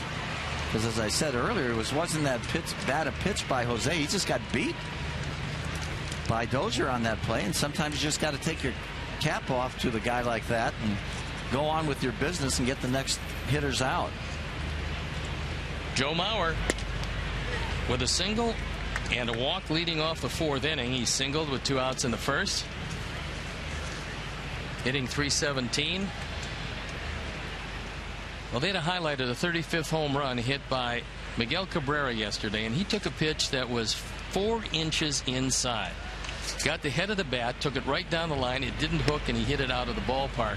And so when you talk about hitting with short arms, you pull your arms in, but you have to get the barrel of the bat on the ball, and the art of leading with the knob of the bat allows the ball not to hook down the line. And Cabrera, it was textbook, that home run. I'll tell you what, and that's what great hitters do. Remember Hank Aaron did that all the time. He could keep an inside fastball fair as good as anybody. That ball is hit awfully hard, back to the wall, gone.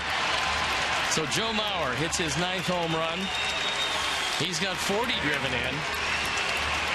And the Twins, who have dominated this series with the long ball, have scored 5, all courtesy of home runs. Man, that got out of here in a heartbeat. Wind couldn't affect this one. Ford home run replay. There's another inside fastball, Stoney. Look at him get his hands in. He makes a little bit. It wasn't quite as in because, you know, he's got that great inside out swing and is able to hit it to right center with authority. But that was an inside fastball right there. Throws a high fastball, and Morneau swings through it.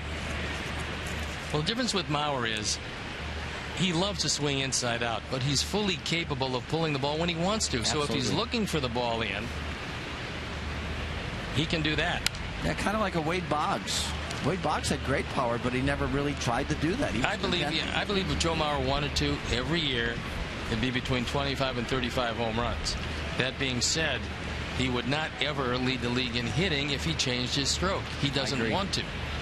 Yeah, especially that ballpark that they play in. I've never been to it before, but I know it's a pitcher's ballpark, and it's not conducive to home run hitting, so why ruin yourself when you're a line drive hitter? Make the most of what the elements give you, and a lot of room to hit line drives. Well, you are going to have an opportunity to see it because as it stands today, you are going to pinch hit for me in the 4-game series in Minneapolis. Yeah, I'm looking forward to it. You're going to see a beautiful ballpark. It's absolutely gorgeous. That's what everybody says. It's right at the top. He got him. So 2 outs in what has been to this point a nightmarish 5th.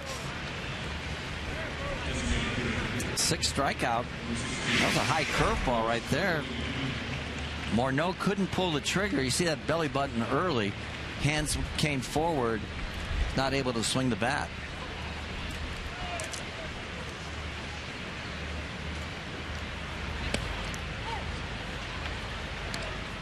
Willingham takes one on the inside part of the plate. He's played pepper with Ramirez at shortstop a couple of times.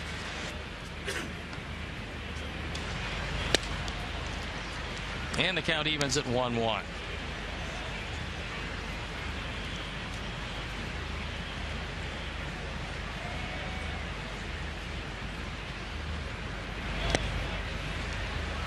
One and 2. Cleveland has now taken lead over the Angels in Cleveland. It's a 6-5 game as Dylan Axelrod starts to loosen in the pen. You talk about a bad bullpen. How about the Angels? That one pops straight up. So Ramirez drifts over to the second base part of the bag and makes the catch. So the inning is over, but not before the Twins put 5 on the board. It's a 5-0 game heading into the bottom of the 5th inning.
Better news for you, but it's a 5-0 game as we head into the bottom of the 5th inning. Kevin Correa, who's having a very tough year. We'll start with the bottom part of the order. Flowers, Ducote, and Diaz. And Tyler looks at a fastball for a strike. He struck out swinging in the 2nd inning.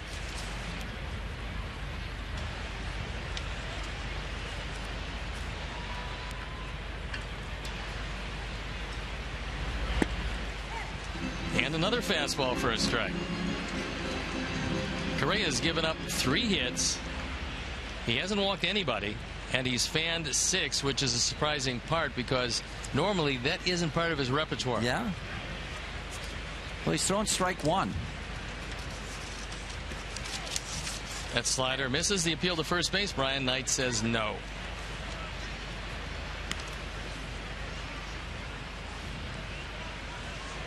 There you look at what Correa has done to this point.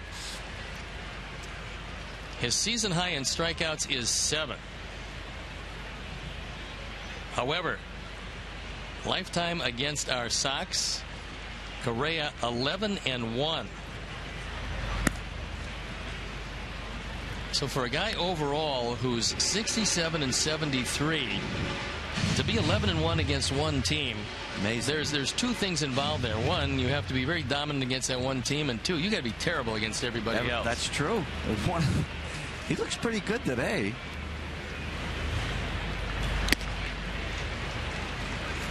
And he gets him. So for the second time today, Tyler Flowers, a strikeout victim, and that's 7. That ties a season high for Kevin Correa. Look, a high cutter right there. Once again, Tyler not able to get on top of it. Second time he struck out on a high fastball. Brings up Blake Tecote, who struck out looking in the second.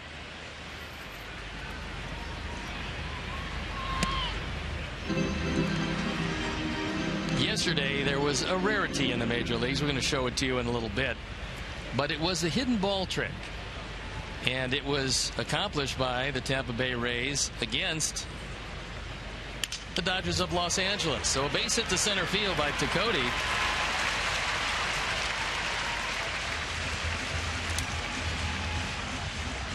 And if you didn't see the highlights yesterday,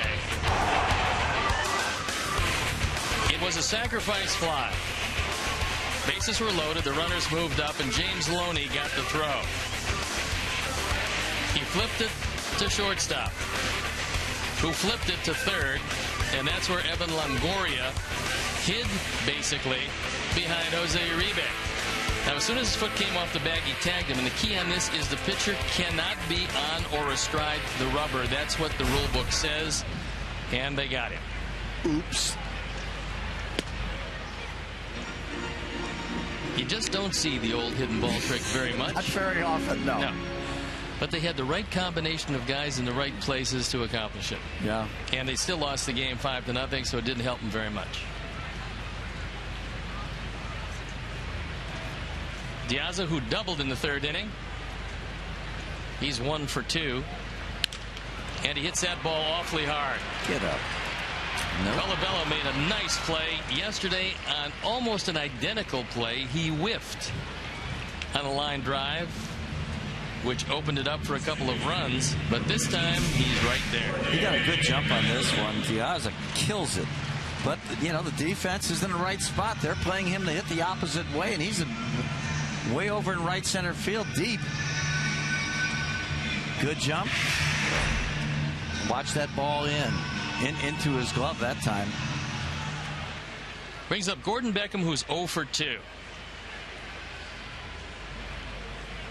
So Tecote with a short lead at first, and Correa misses with a slider away. Imagine how that third base coach felt too when the guy gets. That was Tim Wallach. That was and Timmy, in fact, he was talking with Uribe. And unfortunately, Uribe took that opportunity to lift his foot off the bag, to which Longoria then applied the tag. And that was that. Yeah. You see the pick off of third base more often than you do the hidden ball trick. I remember Robin, and when he was playing third base, and Blackjack McDowell, they picked guys off third base all the time. Robin, one of the smarter defenders around. Absolutely. Absolutely. And Jack wasn't too shabby either. 2-0 count on Gordon Beckham. And he looks at one outside, so it's 3-0.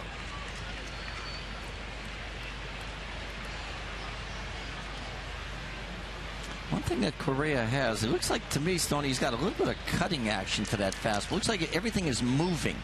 I imagine when it was pretty straight. He might have made a few adjustments between his last few starts, his last start. Well, it's been a pretty tough go for him overall. There you see the numbers lifetime, the ERA up over 4.5. But to try to anchor a staff that they know would be very young and inexperienced, they signed him to a 2-year deal, so he'll be back next year, and they thought he would eat some innings. Line drive right field, well hit, but unfortunately right at Colabello. So Gordon continues to hit the ball hard with nothing to show for it, and we'll head into the 6th. It's 5-zip.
Gas gauge, stats, tweets from Sox in-game live, only at csnchicago.com, brought to you by Comcast Business Class.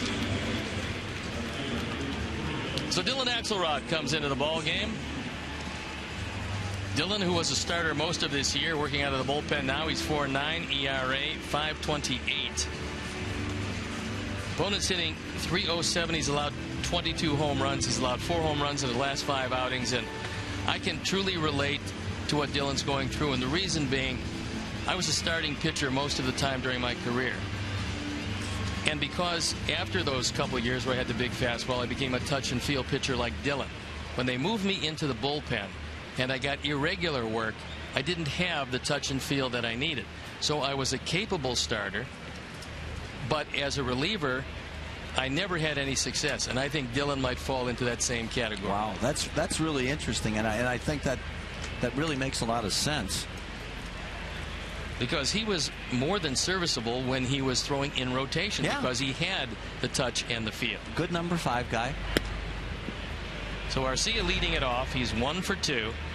The day is over for Jose Quintana, who had a good 4 but a disastrous 5th. He went 5 innings, gave up 5 runs on 6 hits. He walked a couple, he fanned 6, and gave up 2 home runs. Line drive, rocket. Garcia can't get to it, and it gets by it. Arcia on his way to second. So he continues to absolutely shellac the baseball. And you can see why the Twins are so high on this young left-hand hitter. Yeah. Short, compact swing. You gotta like this guy. Man, watch him pull his hands in there again. Short-armed, whatever you want to call it. It's a short, compact swing and making contact. Head very still on contact, too. He's the man that took the ball over the center field wall against Dylan Axelrod in the second game of the split doubleheader that wound up winning the game. That brings up Chris Colabello. This is a situation that cries out for contact to the right side, but that's what Colabello does normally. Good breaking ball for a strike. Situations like this, don't you think the pitcher either trying to get him to turn over that top hand, maybe throw him something off speed? Or if you're going to throw a fastball, you're going to throw it in here, right? You're going to try. But he's got an inside-out swing. Yes, that's true. Some guys are better. He singled, scored in the 5th inning. He's the one that led off all the problems. A single for Colabello after the Thomas fly ball. Bernier walked, set the stage for Dozier to hit his 3-run homer. Then after a single by Carroll, Joe Mauer came up, hit a 2-run homer. All 19 of the runs scored to this point by the Twins in this series have scored via the home run. That is a most unusual stat for a team that is not really known for hitting the ball out of the ballpark. Right. However, that being said, this year they've hit 111 home runs. Our Sox have hit 105.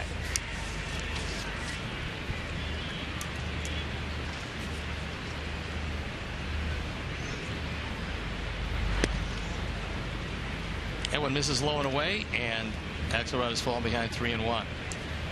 And here's an example. First of all, he was wild in the strike zone to Arcia. That fastball was on the inner portion, but it was up, and Arcia pounded it. Now he's behind Colabello. And again, without the pinpoint control, Dylan Axelrod is going to have some problems. Even if he is wild in the strike zone, he's not walking people. Yeah, he's not one of those guys that can pitch 2-0-3-1.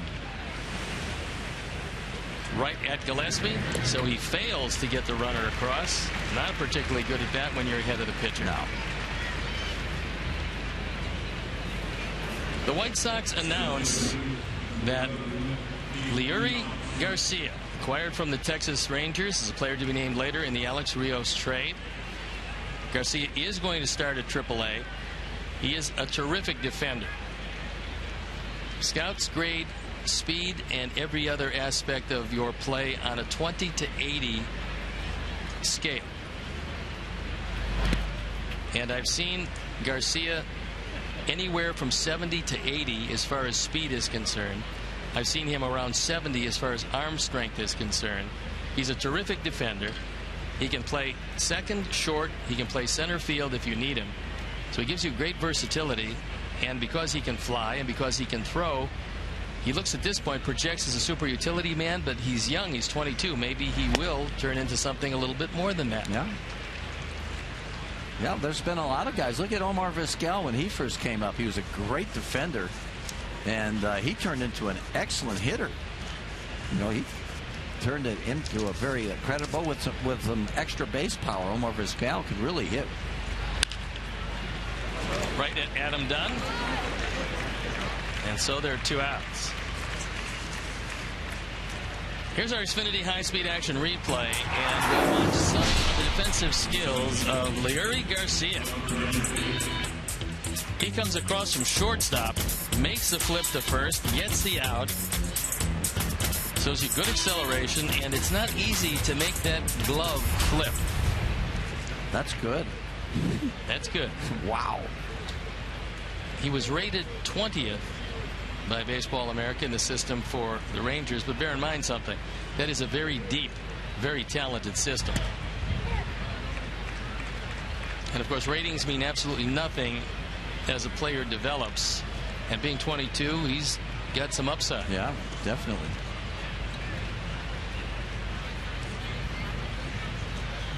Doug Bernier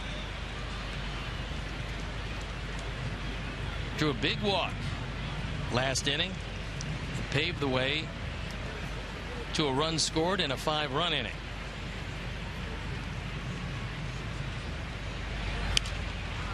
Little pop up in the infield. Gordon Beckham calling, and he makes the catch. So we head into the bottom of the 6th inning. It's 5-0 Twins.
post-game fireworks display presented by St. Xavier University. St. Xavier University, success with a purpose. www.sxu.edu. Regrets? I've had a few, but then again. Thank you very much. That's exceptional. Thank you. You know, that is the favorite night of one of my favorite guys, Jack Ruby, who's celebrating his 89th birthday. It's actually tomorrow. They're celebrating it with his family at the ballpark today. So happy birthday, Jack. Jack Ruby is 89. Yeah, he looks pretty good for 91.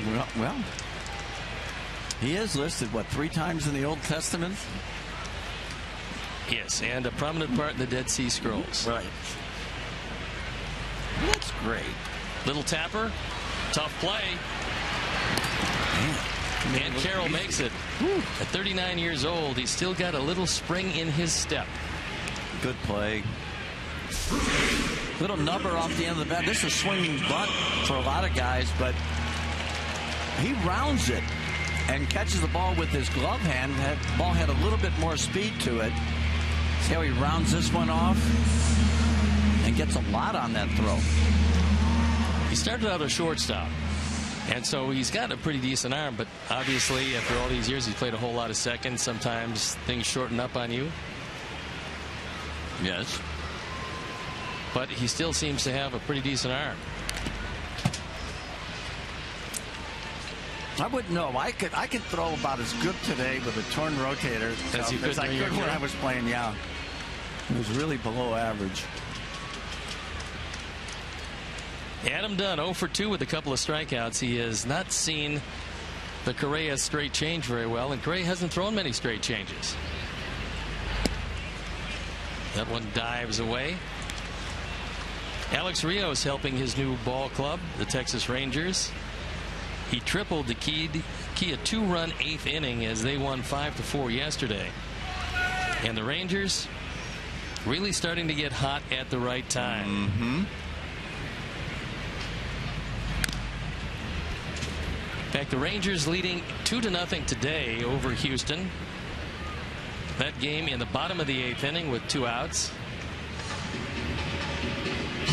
So things moving very well these days for the boys from Texas.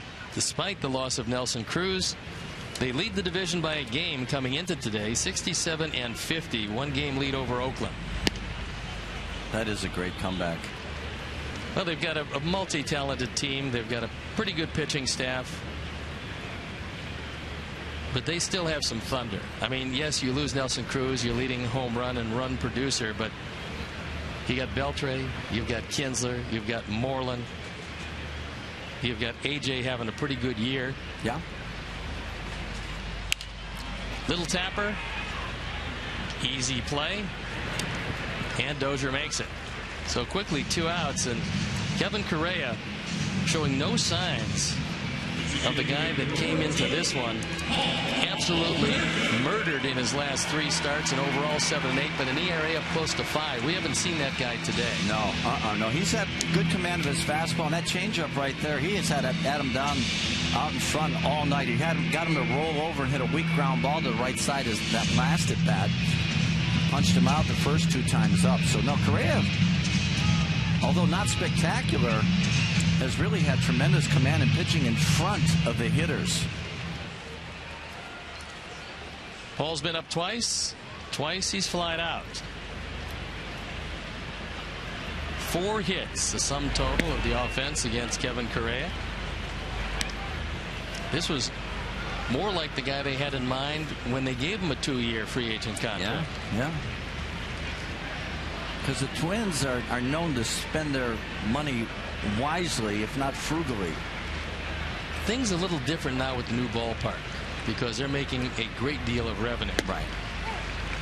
And they're averaging, well, they're always averaging in the neighborhood of 35,000 fans, which is something that, as you know, has not happened in Minnesota, or didn't happen for a long time. This year, attendance down a little bit as the team has struggled, but 31,664 they've averaged in 53 dates.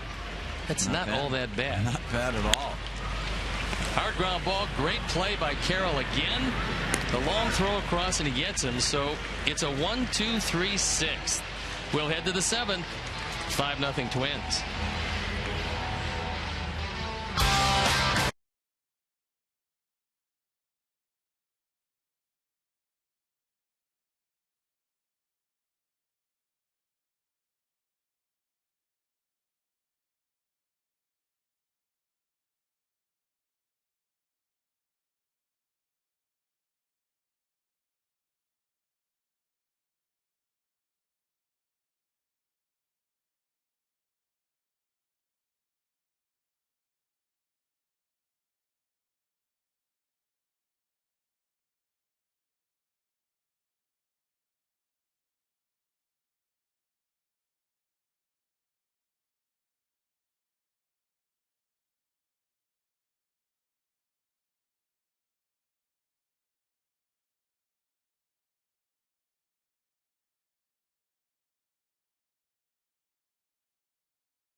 And Jamie Carroll looks like he's 29 years old, not 39.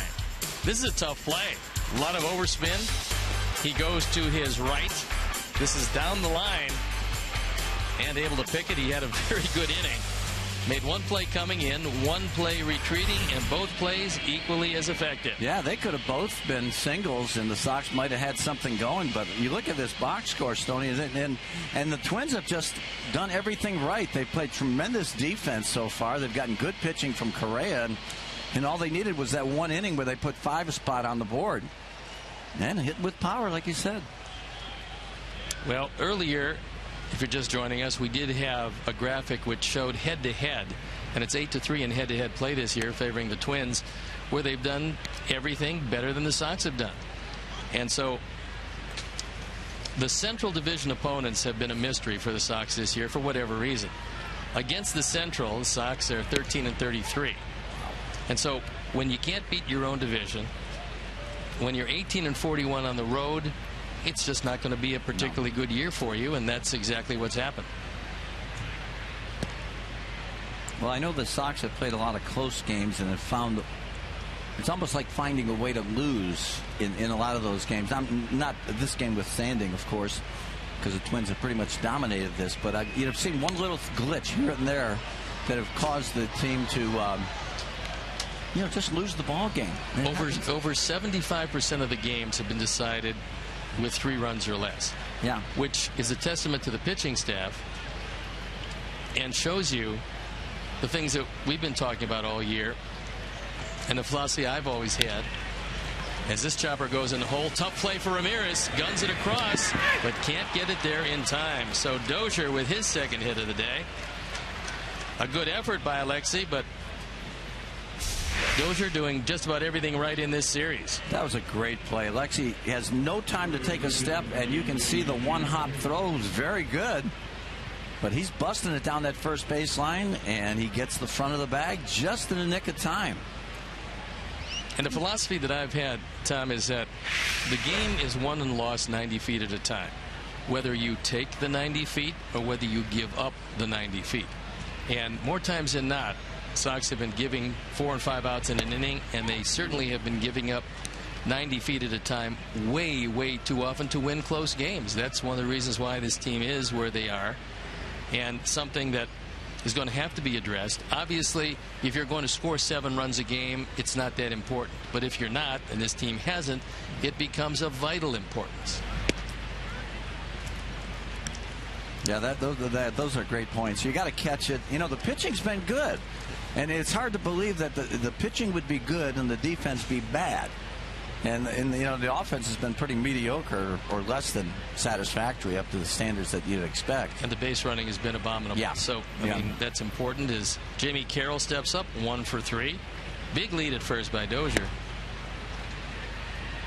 And the count goes to 1-2. I always thought Carroll would be the ideal player in the National League where you flip-flop your batting order. A guy who could play second, short, and third. A guy who could always put the bat on the ball, bunt if you need it, hit and run if you need it. And he would be better served on a very good team than he would on a Twins team. And the count evens at 2-2. Well, he's made his rounds. He's been in the American and National League for a lot of teams. It just shows you the value that he has. He can still put on a big league uniform at 39 years old. Especially for primarily a middle infielder. Yeah. I don't think he's breaking the bank financially, but sometimes it's best not to. You can hang around a lot longer. The lifetime 276 major league hitter, good. which is not too bad. He's played in Montreal, he's played in Colorado, he's played in Cleveland, he's played with the Dodgers, and now with Minnesota. 3-2 count. Dozier with pretty good speed leads away. He's going. And that ball's popped up. Dozier locates it. Lexi calls for it. And Dozier has to retreat to first base. Hey, White Sox fans, you want to get closer to the action next time you're at U.S. Cellular Field? Upgrade your seats directly from your mobile device through MLB at Ballpark app, available as a free download for iPhone and Android. Upgrading your seats is fast, simple, and fun. It is. Doesn't sound fun to me. Hit the upgrade button when you get to the ballpark and enjoy the game from the comfort of your new seats. And this is completely out of my... No, I'm going to ask Joe Grube to keep that because you're going to read it now every inning. No, thanks. That same one. Please. Get Kitty in here to beat me up or something. Don't make me read that again.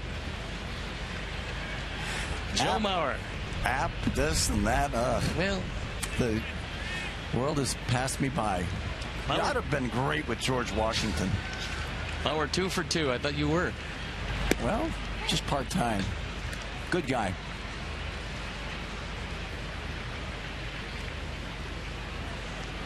Five for 8. Lifetime against Dylan Axelrod. You have those guys that doesn't matter what you throw, they're on it. I had a number of those guys, and most of them were left-handers.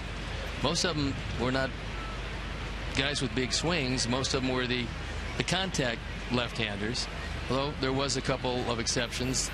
Ted Simmons, a wonderful switch hitter, was one. Great hitter. Cecil Cooper, another. Al Oliver, another. Ooh, talking about some outstanding hitters there. I think the scariest team that I faced was the Big Red Machine. Because I faced the Oakland teams that were great, that won 3 World Championships in a row, World Series. But the Big Red Machine was a team that if they were up 6-0, they tried to beat you 12-0. There was never any wasted at bats. It was a team of Hall of Famers, and they just killed you. There was no finesse in their game. They just bludgeoned you with their offense. That is a great point, because a lot of teams sometimes just get a few runs and then just shut it down. Nuh-uh. The Reds were going to pound you into submission because they wanted, of course their stats were important to them too, and there were a lot of them were Hall of Famers too, and they were on their way to that level. Well, if you take a look at it, Ken Griffey Sr. was a guy you didn't hear a lot about, although he was a terrific player, but he had Pete Rose, and he had Tony Perez, and you had Johnny Bench, and you had Joe Morgan. Yes. And Concepcion at shortstop, who was terrific. George Foster had 52 home runs in 1977. That team was unbelievable. I got to face some great Yankee teams in the late 70s, early 80s. With Thurman Munson, who was my college catcher and roommate on the road. And, of course, Reggie Jackson was on that team, and Greg Nettles. And they were a tough team. They had wonderful pitching. Guidry, 25-3 in 1978. Ground ball to short. Could be 2. It is 2. And out of the inning. So time for the 7th inning stretch. All Twins 5-0.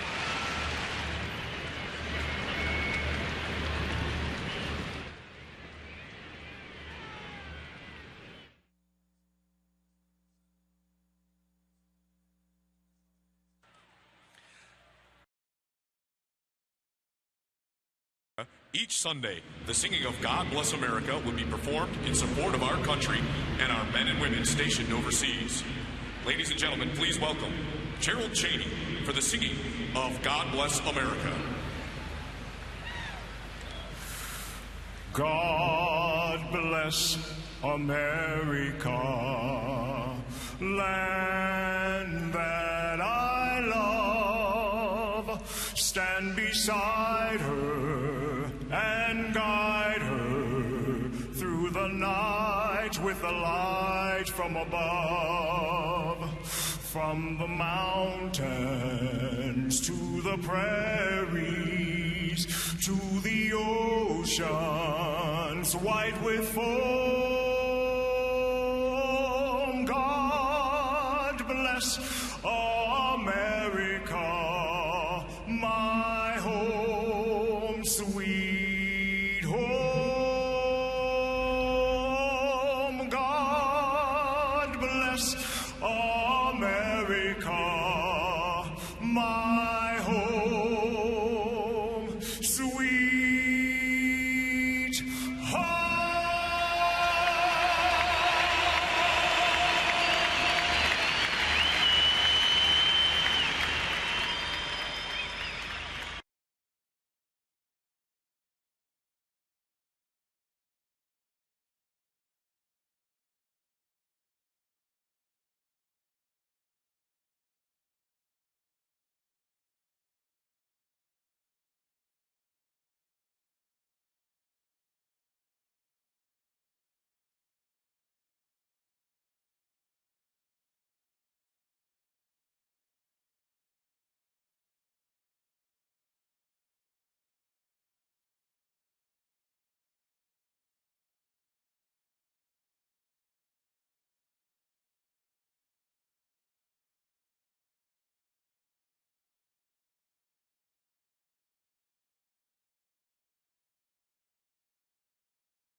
About hit the Sox 8-4. The Twins have made the only error of the game.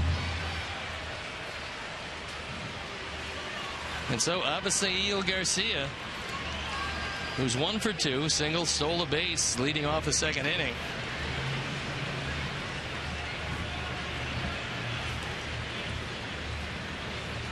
And a little holdup here. Now we're back to business. Kevin Correa still in the ball game. He's going a good, solid 6 shutout innings. That fastball misses up high.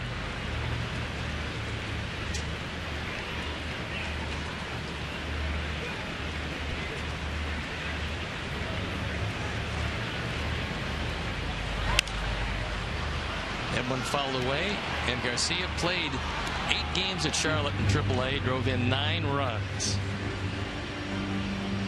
Well, he does have a lot of mannerisms of Miguel Cabrera. Of course, he is Venezuelan, too. bigger. Well, he doesn't weigh as much as touch Mickey. taller. Yeah. Actually, he's a bit heavier. Just missed that one and hit it a long way, but Thomas has room.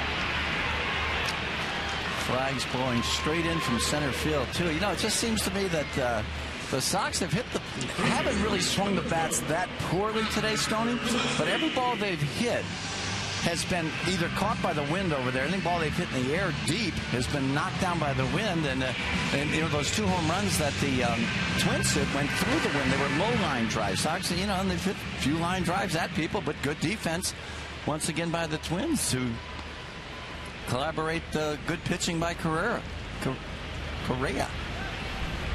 Tanner Gillespie, a no contact day to this point, a walk in the second, a strikeout in the 4th. You have to learn to be a pull hitter because right now Garcia hits a lot of balls. He hits on the first base side of second base and to right and right center field. Do you think he will be a pull hitter? I think he can be. Yeah. Right now, I like that. I like the fact that he's going inside out more, and as he gets a little bit older, he'll start pulling the ball, I think, more accidentally. He'll get more inside pitches that he can handle, hit out of the ballpark. I think that's what happened with Cabrera too, Miguel, early on in his career. So I think I like that better because you can, you know, good hitters are jammed, as we mentioned. Bad hitters, you know, you hit it off the end of the bat. You try and get pull conscious, you hit it off the end of the bat, or you strike out a lot. It doesn't look like he's going to strike out that much. You know, and I think Josh Phegley is one of the guys that falls into that category. He came up, hit so many home runs early that all of a sudden he started to pull just about everything. Yeah. And that's been problematic for him. Now, Robin took that whole philosophy away the other day because he used him on hit and run. And that time he had to stay with it and hit a rocket to right field. Yeah. That's a really nice approach of trying to pull everything, especially when pitchers are going to throw you sliders and curveballs to feel you out early in your career. Absolutely. You're going to wear out the left side of the infield. Well hit right center field. That one is way back there. But it ends up at the wall. And Thomas goes back and makes the catch. He killed that ball. The ball is just not carrying. Once it gets above the lights, with any type of height, you know, he's just able to run it down. I thought that was out of here off the bat, didn't you? Well, I thought he hit it real well. And what I was able to perfect as a hitter, because I hit 100, was I hit the ball lower. And so the wind never really affected my ground balls to second, so I didn't have that much to worry about. There you go. Yeah. The boys hitting a little too high today. They are. There's that high fastball again. Tyler Flowers. 2 strikeouts, and Tyler Flowers is not picking up the ball very well. Correa throwing nothing but strikes. That went into left field, and it's going to drop for a base hit. Threw a breaking ball, kind of backed up on him. Tyler was able to stay on that one.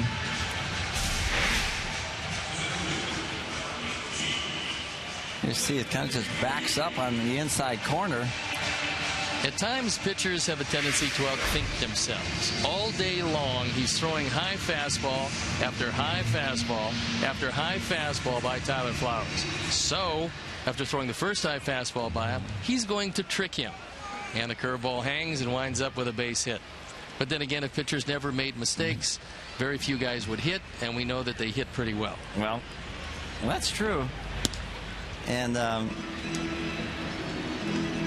it happens every day.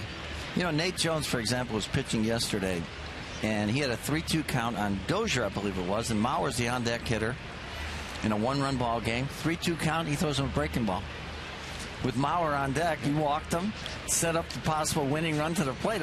Fortunately for the Sox, they dodged that bullet, but common sense will tell you, wait a second, I don't want to face Mauer, you know, and you're throwing 99. You know what, the real interesting thing with Nate, and he's had just a great run at it, is his comfort pitch is the slider.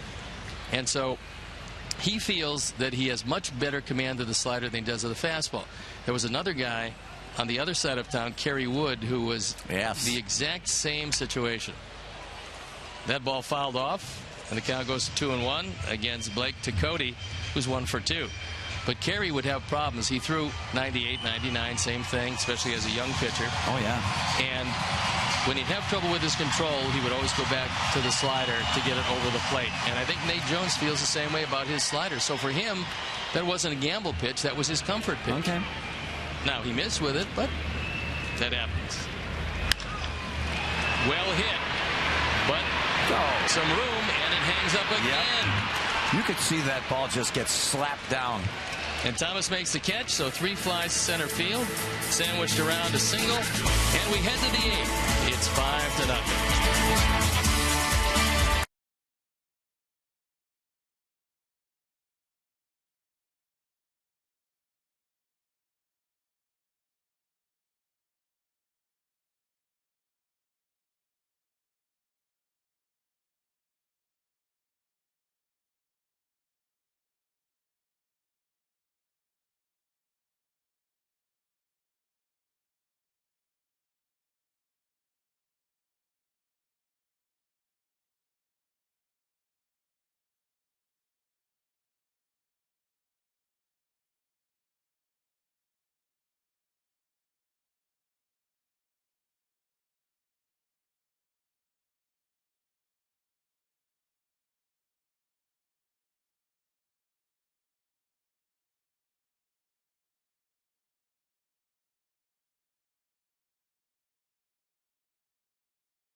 You are just joining us.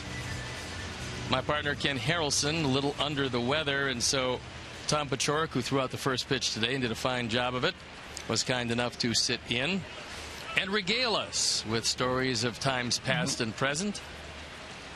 And other than the fact that we've had no runs on 5 hits, it has been a beautiful day at the ballpark. It's been a beautiful day, Stoney. I'll tell you what, that if that warning track was a little closer to us, there might be a few points on the board for the Sox. They've hit a lot of balls against that stiff wind today.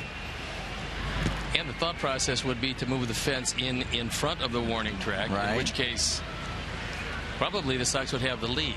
But the way it's structured now, Thomas has had a whole lot of room to go back and make some plays on some balls that were very hard hit. So Justin Morneau, who's 0 for 3 with a couple of strikeouts, facing Dylan Axelrod. Jose Quintana started this one, went 5 innings. The first 4 were very good. And then in the 5th, he ran into a buzzsaw. Calabella with a leadoff base hit after Thomas flied out. A walk to Bernier, which turned out to be a big play. 3-run homer by Dozier. A base hit by Carroll and a 2-run homer by Mauer. And 5 runs later, that was it. So Quintana goes 5, gives up the 5 runs on 6 hits with a couple of walks and 6 strikeouts. And Jared Burton starts to loosen up. That off the end of the bat. Ramirez going back. And a big effort by Diaz goes for naught to throw to second base. And he's safe. So Morneau hustling all the way. And Diaz couldn't quite come up with it. We had a long way to run.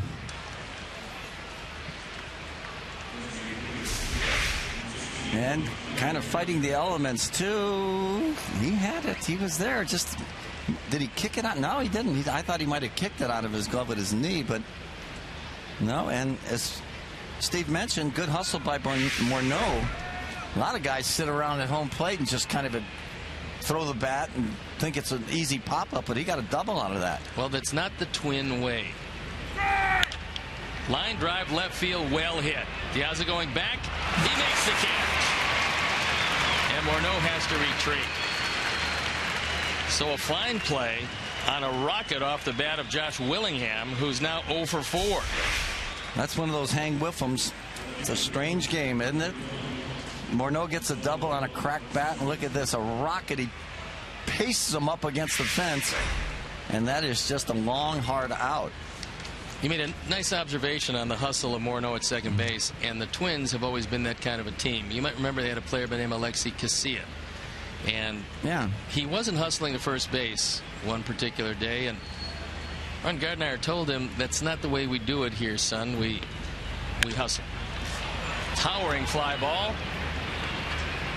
Garcia with plenty of room, sets up to make the throw. There goes Morneau. Here comes the throw, but it's off target. Yeah.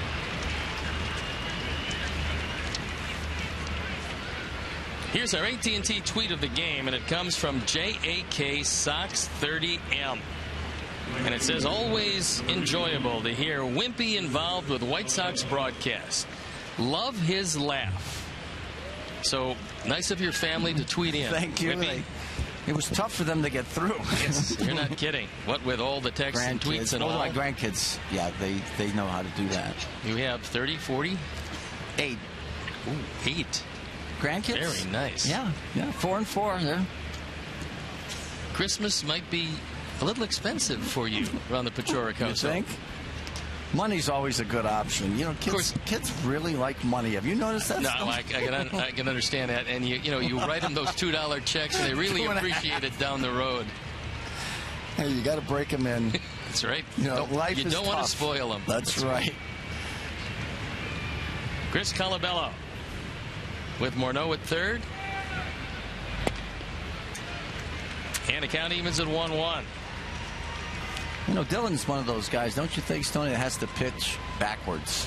You know, in fastball counts, throw off speed and change. I can relate to that exceptionally well. Yeah. Earl Weaver kept saying to me, throw the fastball, get ahead early.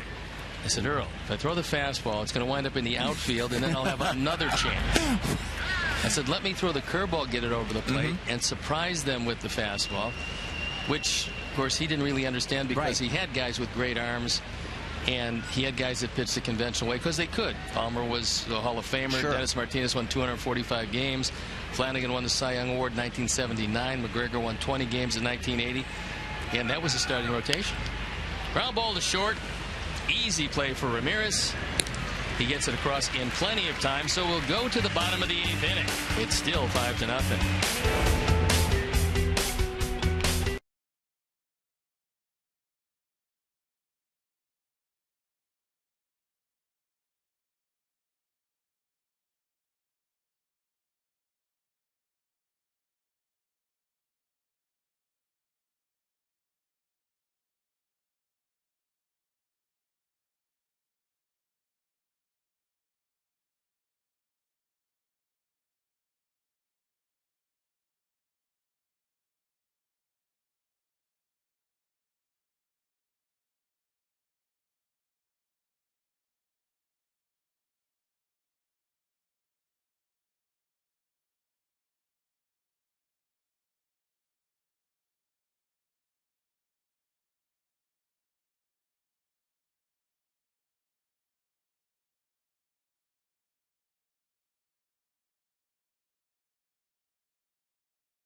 Tigers back to the south side. Tune in for a pitcher's duel as Chris Sale squares off with Detroit's Doug Fister.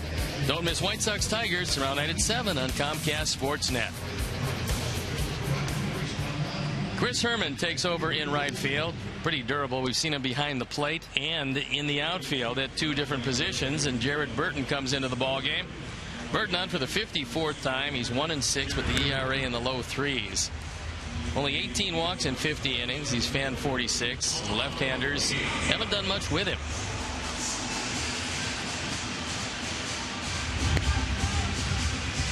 What a job by Kevin Correa this afternoon, Stoney. I'll tell you what, I thought it was going to be a good offensive day for the Sox. When you looked at, he pointed out all the bad numbers he had been accumulating over the last few starts. But boy, he had it down today. He threw some quality pitches, but he threw strike 1. First pitch was generally a strike. 7 innings of shutout baseball on 5 hits, just 1 walk and 7 strikeouts. I bet he didn't reach 100 pitches, did he? No, and he was one of the best performances of the year for Kevin Correa. He got right to 98 pitches, and Ron Gardner takes him out of the game. And Alejandro Diaza 1 for 3, leading off the 8th inning, and he looks at a fastball for a strike.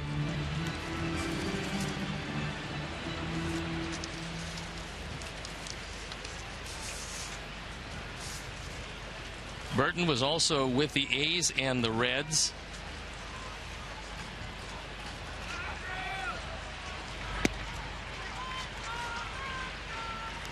And that ball catches the inside corner. Little swing back fastball right there that Alejandro might be susceptible to, since he stands so close to the plate. Start that fastball at his right hip. Chances are kind of like Greg Maddux, over the inside corner. That's a tough pitch, and that one tipped the bat, and Diaza is out. Dan Iasonia said that yes, indeed, Lord, it did tip the bat. So quickly 1 out here in the 8th inning. Boy, that's a bat. Would it hit the? That would had to get the handle. Knob. It would have to get the knob of the bat. Boy, that is really some bad luck right there. Good grief. And Gordon Beckham, who's hit the ball very hard and has 0 for 3 to show for it, looks at a fastball tight.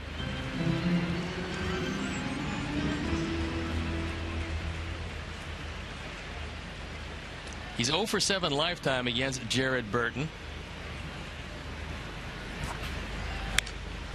The Twins bullpen hasn't been the problem. In fact, their bullpen has been pretty good. But their problem has been starting pitching, not in evidence today, and not all that in evidence all year long against our Sox, because if this holds the way it is, they will go to 9-3 in the season series. Yeah. You got to get starting pitching to get that kind of record.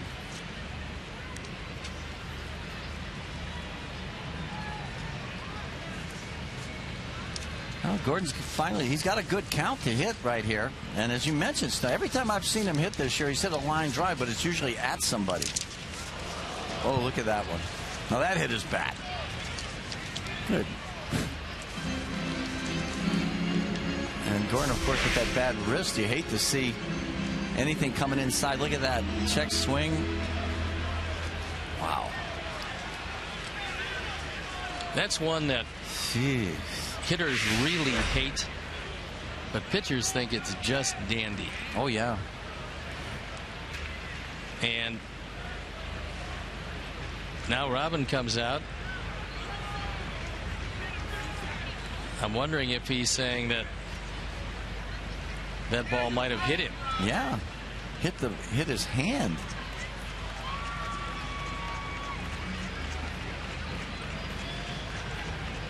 Well, the way this day's going, though.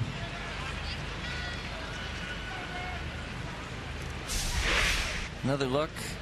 See Gordon. Ball really running.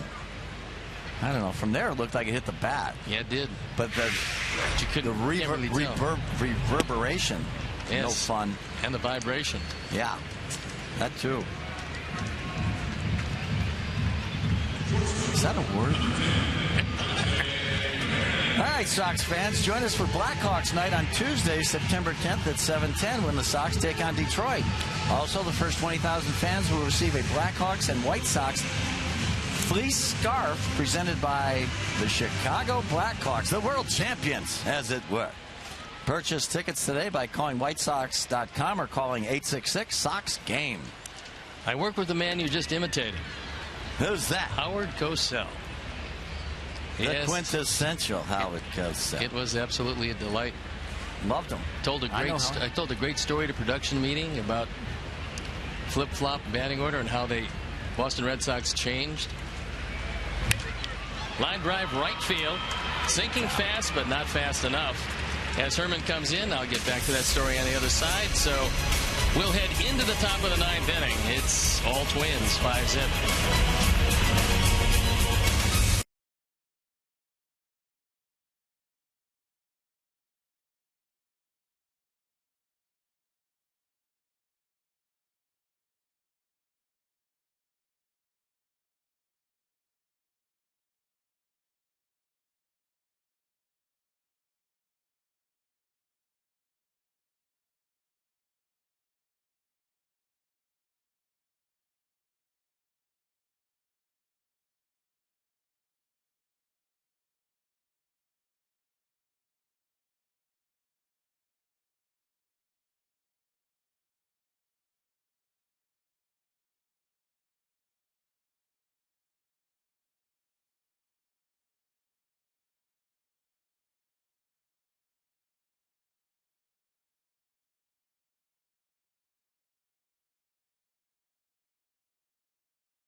When I was a pitcher for the Cubs, Joe Torre was being platooned by then a manager, Joe Frazier, for the Mets. So he runs by me in left field and says, "Can you believe I'm not playing because there's a right-hander starting for you guys?"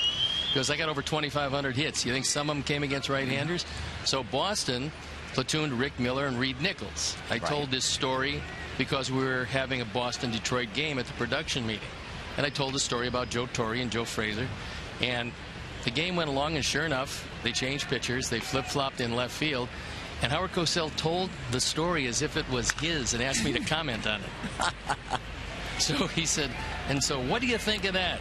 I said, "Nice story, Howard."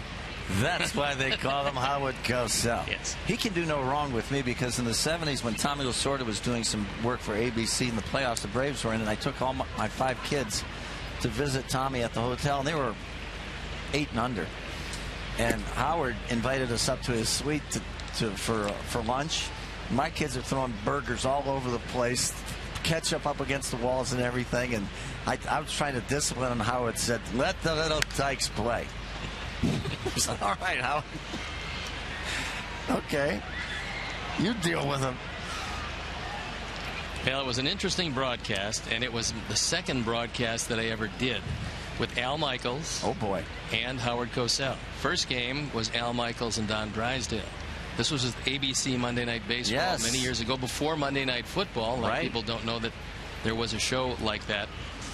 And it was a great experience. So having as your 2 play-by-play guys, Keith Jackson and Al Michaels, and your 4 analysts, Bob Uecker, Don Drysdale, Howard Cosell, and me in my first, second, and third games, was pretty interesting. He got him. Good. So Thomas goes down on strikes. Dylan Axelrod entered the game in the 6th inning. He's throwing well. Yeah, he let this curveball work for him. Back door. Yeah, it's a little bit outside, but 5-0 on getaway day. That's a strike. Okay. See, I didn't never consider Howard an analyst. Vanderoo, him and the Gipper on Monday Night Football. It was something. Yeah, Doug Vernier. You can't replace those guys. I mean, you know, both Harry and Skip Carey. Howard Cosell. There were some wonderful characters. A lot of them found their way into the broadcast wing of the Hall of Fame. Guys with unique personalities, guys that the likes of which will be never seen again. I worked with Ernie Harwell, one of the great men of all time. Absolutely. Dick Enberg, another one who's still doing baseball for San Diego. Yeah. Of course, we talked about Cosell. Al Michaels was outstanding. Was a great, before he ever did a football game, was a great baseball broadcaster at Arizona State. He started. And at Hawaii Islanders, too, in the Pacific Coast League when we were there. He gets him. Good so pitch. 2 up, 2 strikeouts.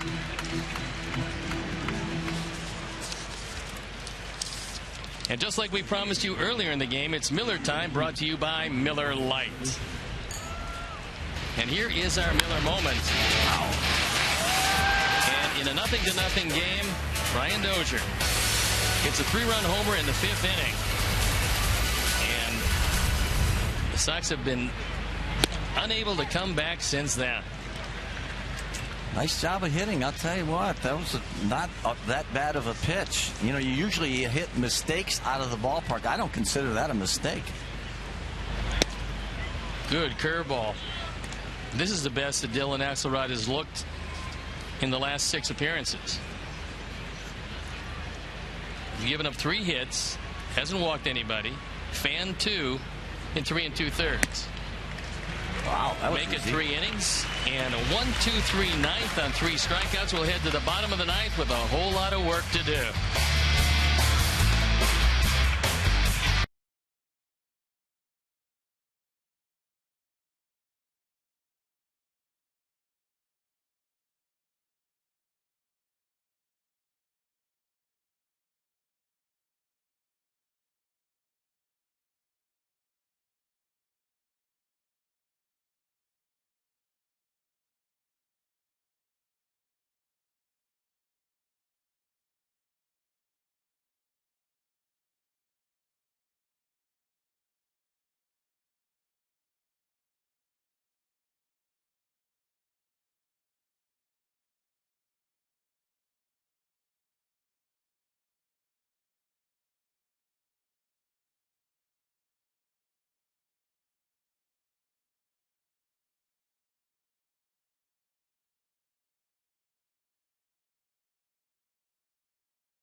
By Orland Park Nissan.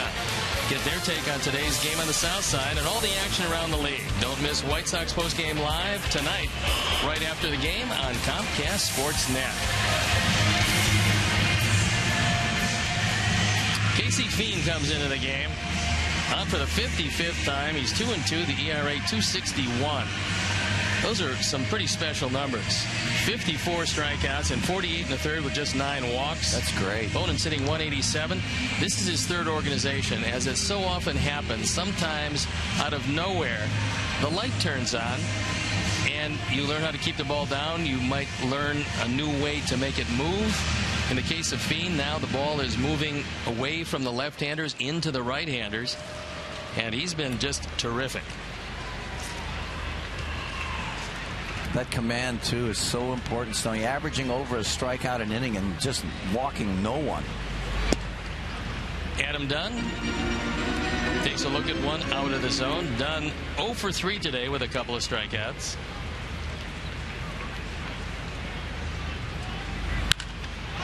Well hit, towering fly ball right field. It's way back there. And it's gone.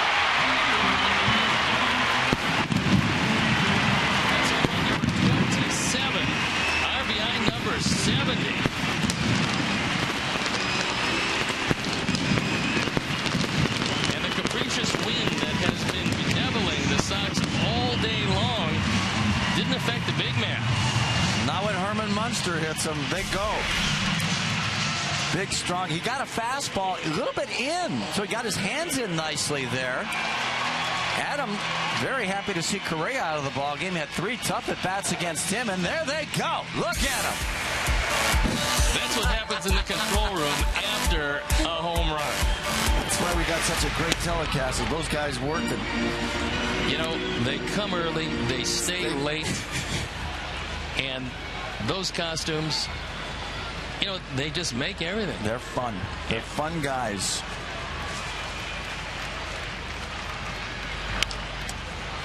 Paul Konerko 0 for 3. So it's a 5-1 game.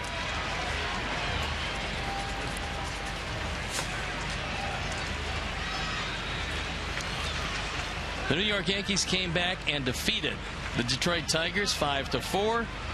And the Cleveland Indians came from 5 runs back to defeat the Angels 6-5. So they'll pick up a full game in the standings. And for the moment, at least, stop the bleeding. Isn't it amazing how relief pitching figures in the outcome of so many games? You don't have a good bullpen anymore. And it's one of the reasons why, you know, I live in Atlanta and watch the Braves all the time. I mean, Kimbrough coming in to finish off the 9th inning is automatic, and they've got some other guys, too, are pretty darn good. How about the fact set him up that they lost Venters and O'Flaherty? Yeah. They lost 2 of the great arms in all of baseball. And when you remove 2 great arms from your bullpen, you figure, well, it's not going to be that particularly good a year. And yet the Braves are making a shambles of the race, and their bullpen has just been outstanding. And they bring great young player after great young player, as well as great young pitcher after great young pitcher through the system. Very true. Count goes full on Paul Konerko.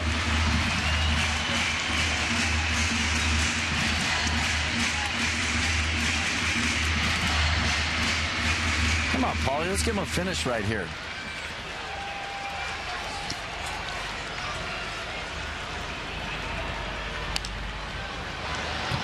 Got that ball inside. Paul knew that it was going to be in the zone, so that was the emergency hack. It was. It was. You know, that was a backup slider up. But Paulie's looking away, obviously, in this situation, so he pretty much jammed himself with this pitch. But if the count were different, this might be a homer. Right there. Because he's thinking right center all the way. He got him. So 1 out here in the 9th. And it's almost the same pitch, 86 mile an hour. You want to call it a cutter, you want to call it a slider, whatever. It looks like a hanger. Well, a bit of a difference in that this one didn't back up. And very few guys, by the way, if you can perfect a backup slider, you're going to be almost impossible to hit because the ball is spinning and the hitter's eye sees a slider. So they anticipate right-hander to right-hander, the ball is going to move away from him. It doesn't. It comes back into him. But very few pitchers can do that by design. That's usually a mistake. And the lefty will hit it off the end of the bat. Abisail Garcia, 1 for 3. He singled leading off the 2nd inning, stole a base.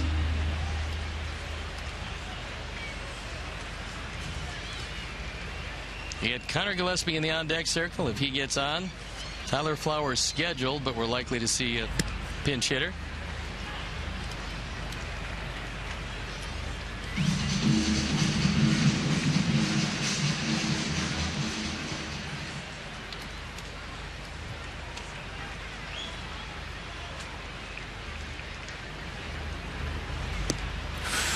Good soft breaking ball.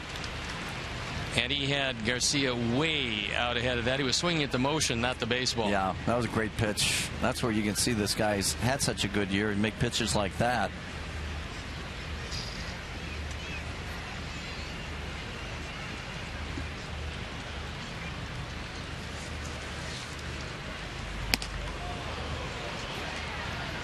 If you're setting up a curveball, it's a good spot for a fastball. Up and in, push him back off the plate. Well, the way he threw that last curveball, I'd be surprised if he didn't throw it on this pitch. 2-2. That was a good hard slider. Yeah. And a young hitter will always expand that zone. Yeah. Yeah, you can see it's on the outside corner, and then all of a sudden that quick little movement about 6 inches into the left-handed batter's box, which makes it impossible to hit. The key right there is you don't recognize the spin.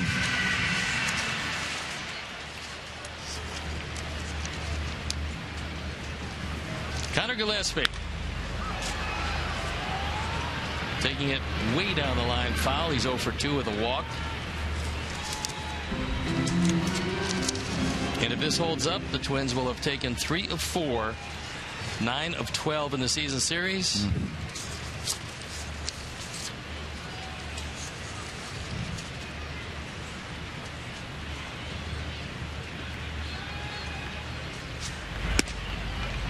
Count evens at 1.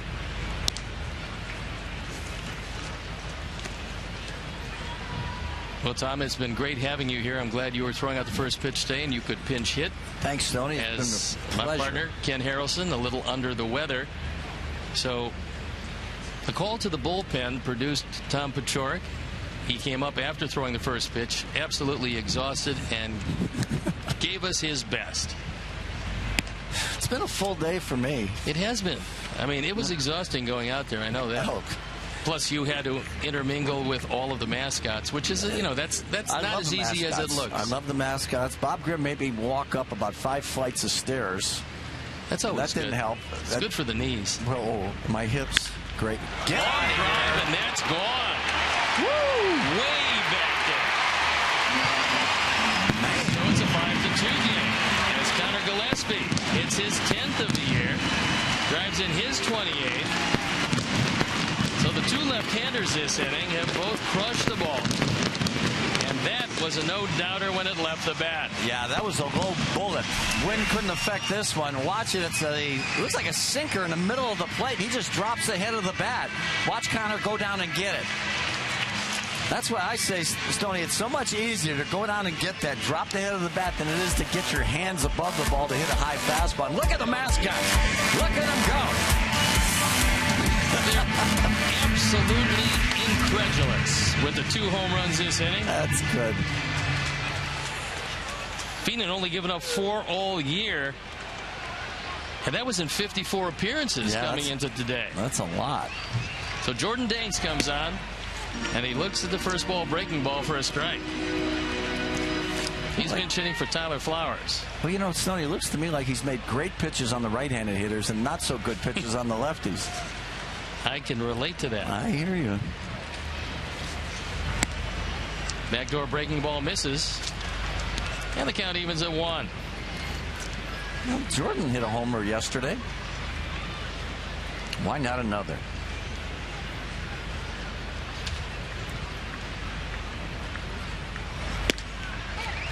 Good fastball, and it's 1-2.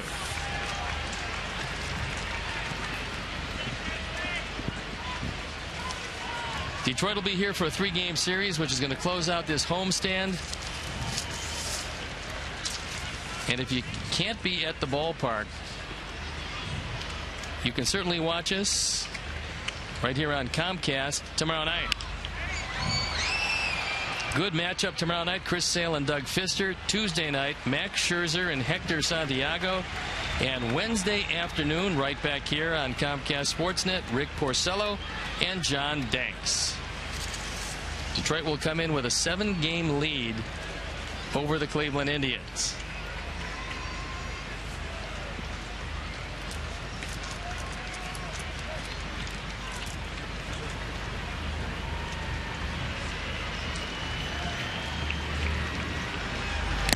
He got him.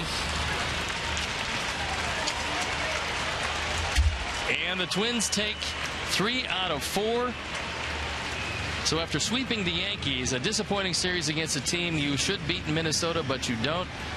And Tommy, once again, it's been a pleasure having you, and stay close. Thanks, Steve. I've had a great time. I want to thank everybody for being so hospitable, and it was great. Thank you. Our GMC player of the game is Dylan Axelrod, who absolutely was brilliant in relief of Jose Quintana. He went 4 innings, gave up 3 hits, no runs, didn't walk anybody, and he fanned 3. So for my partner, Tom Paciorek, our director, Jim Angio, our producer, Mike Leary, our associate producer, Dave Ross, our technical manager, Mark Harper, and for the executive producer, Jim Corno Jr., I'm Steve Stone saying so long, everybody. Coming up next, the Orland Park Nissan postgame show with Chuck and Bill. You've been watching Chicago White Sox baseball on Comcast Sportsnet.